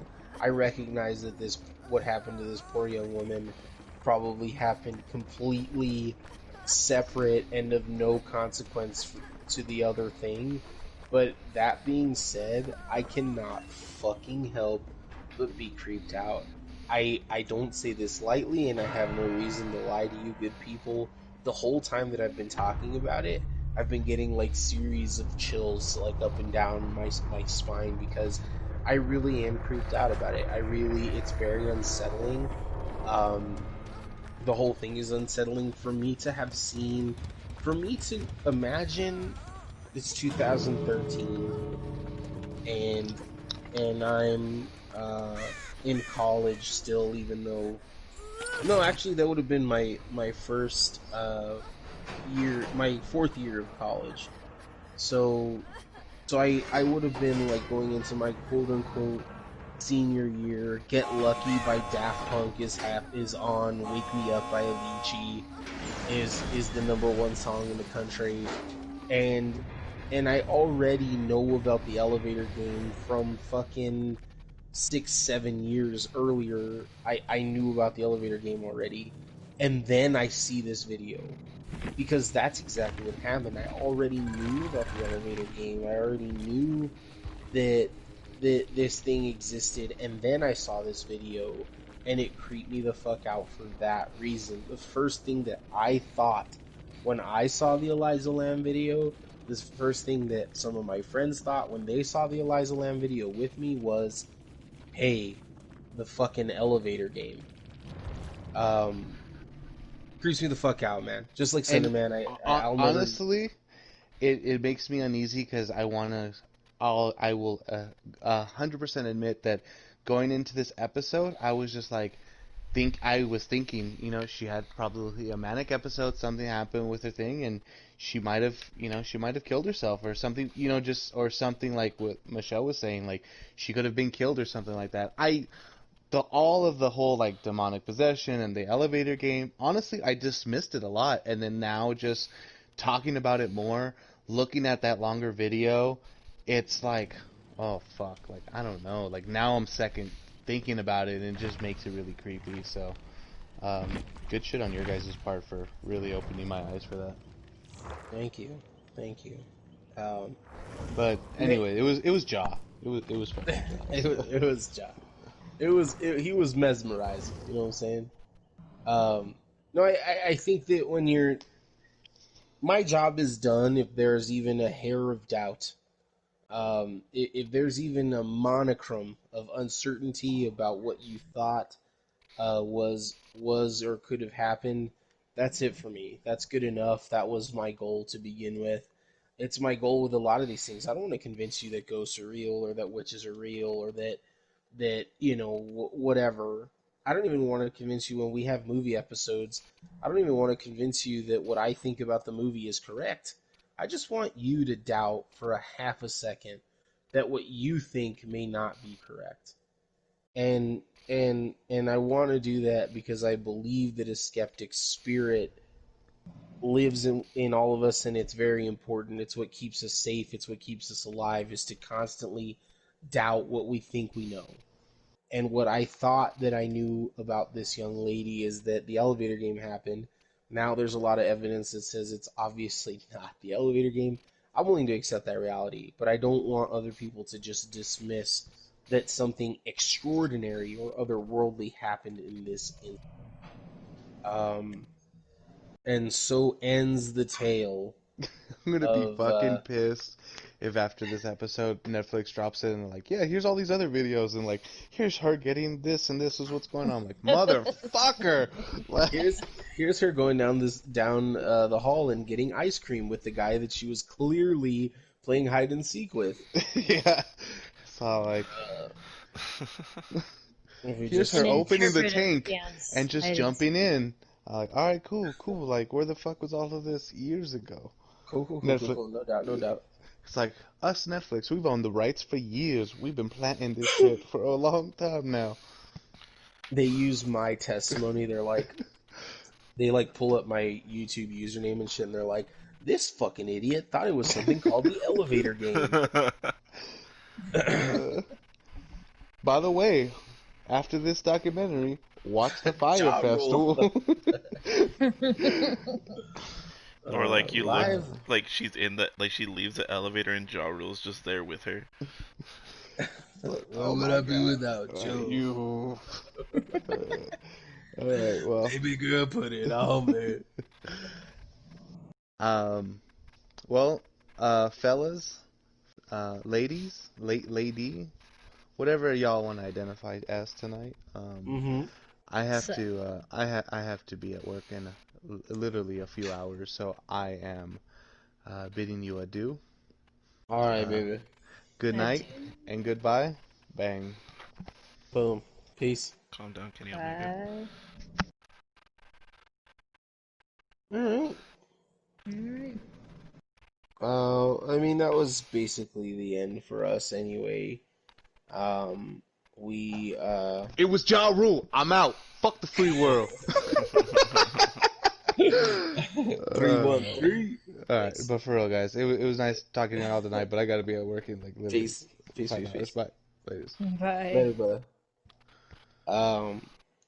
Anyway, I think this episode turned out even better than I could have possibly imagined, because I think that we were able to convey exactly what makes this video what it is, which is one of, when you think about Bigfoot and you think about the appeal of the Bermuda Triangle or things like that, the reason that they're still talked about is because no one knows what the fuck happened. No one knows if it's real. No one knows the different things that people claim to see and all that shit. And this is a modern example of those entities in our world. Maybe they're just crossing dimensions. Maybe they are disappearing into other ones. We don't know, and we truly don't know what happened here. And so I'm really happy with the way that this turned out. Same. I agree. I'm even more creeped out now than I was when I was first starting to just read more into everything. I'll be watching this video about 12,000 times tonight, but well, so we'll see what happens. And honestly, I've always been that person. Even when I was younger, I was the baby, right? I had two older sisters, so I always felt like I had to prove something, right? We would watch a scary movie and I'd be like, nah, fuck Candyman. I'll go into the bathroom and look in the mirror, blah, blah, blah, blah, right? And I think I'll skip on this game. Uh, Yeah, man. Yeah, I mean, I I feel the agree same. with you. The whole elevator, like, one, I'm already like terrified of elevators. I really think every time I step into one, it's gonna malfunction. I'm just gonna fall straight to like, you know, just literally fall to my death. Um, so I don't know if I want to be fucking around with that. And yeah, because I think if I even tried, I wouldn't have, and I got that far. When it got to the point of like, okay, now this is what you do to go back, I would fuck that up so hard because I would just be in full on panic mode. Dude, yeah, um, like everything would just close in around me. I wouldn't have any fucking idea, like even where I was. yeah, so I'm a pass, but I will say on Reddit, on No Sleep, there are some people's experiences of doing it. This one guy actually did it in his. He lives on like in an 11 floor apartment building, so he decided to do it there where he fucking lives. Um, Stupid. I'll let you read it if you want to. I love no sleep, but I actively avoid things that have to do with like this or like Slenderman. Like Yeah, I uh, won't. I, I skimmed through it, but anyone's interested, Which I'm just sure read. there will be people that are. Yeah. Um, you can't miss it. It's like the top one when you search Reddit for elevator games. So, yeah, Boom. good episode though. Yeah, it's a good episode, and obviously we've been going at this for a while, and we said, but I feel like it was necessary. I feel like there was a lot of information. I don't know, again, audience, I'm sorry. I don't know if we're going Friday or not, because it's just a quick turnaround, and we haven't talked about what we're doing. We presumably did it today so that we could do two, but we just haven't talked about it. So if we're on for Friday, we will post it tomorrow at some point. Thank you for listening. Thank you for those that stuck around. We know that it's Wednesday and it's difficult and all that stuff, so we really appreciate you coming out. Please like, subscribe, share, let your friends know that we are here, that we are going to be continuing to do this as long as we possibly can, even post if there ever is going to be a post pandemic, then hopefully we'll continue into there, even though it might look a little bit different. And that's it for me. My voice is exhausted. I am exhausted. So I'm going to let Michelle and Ernie take you out. Yeah, well, thanks for joining us today, y'all. It was fun. Hope you guys are fucking freaked out like we all are. Um, yeah. Yeah, likewise. Thank you again. Thank you guys for having me on. This is fun. Um, Hopefully we'll see you Friday. If not, we'll see you soon. But thanks for listening in. All right. All right. Well, see y'all later. Peace. Bye. Shmee.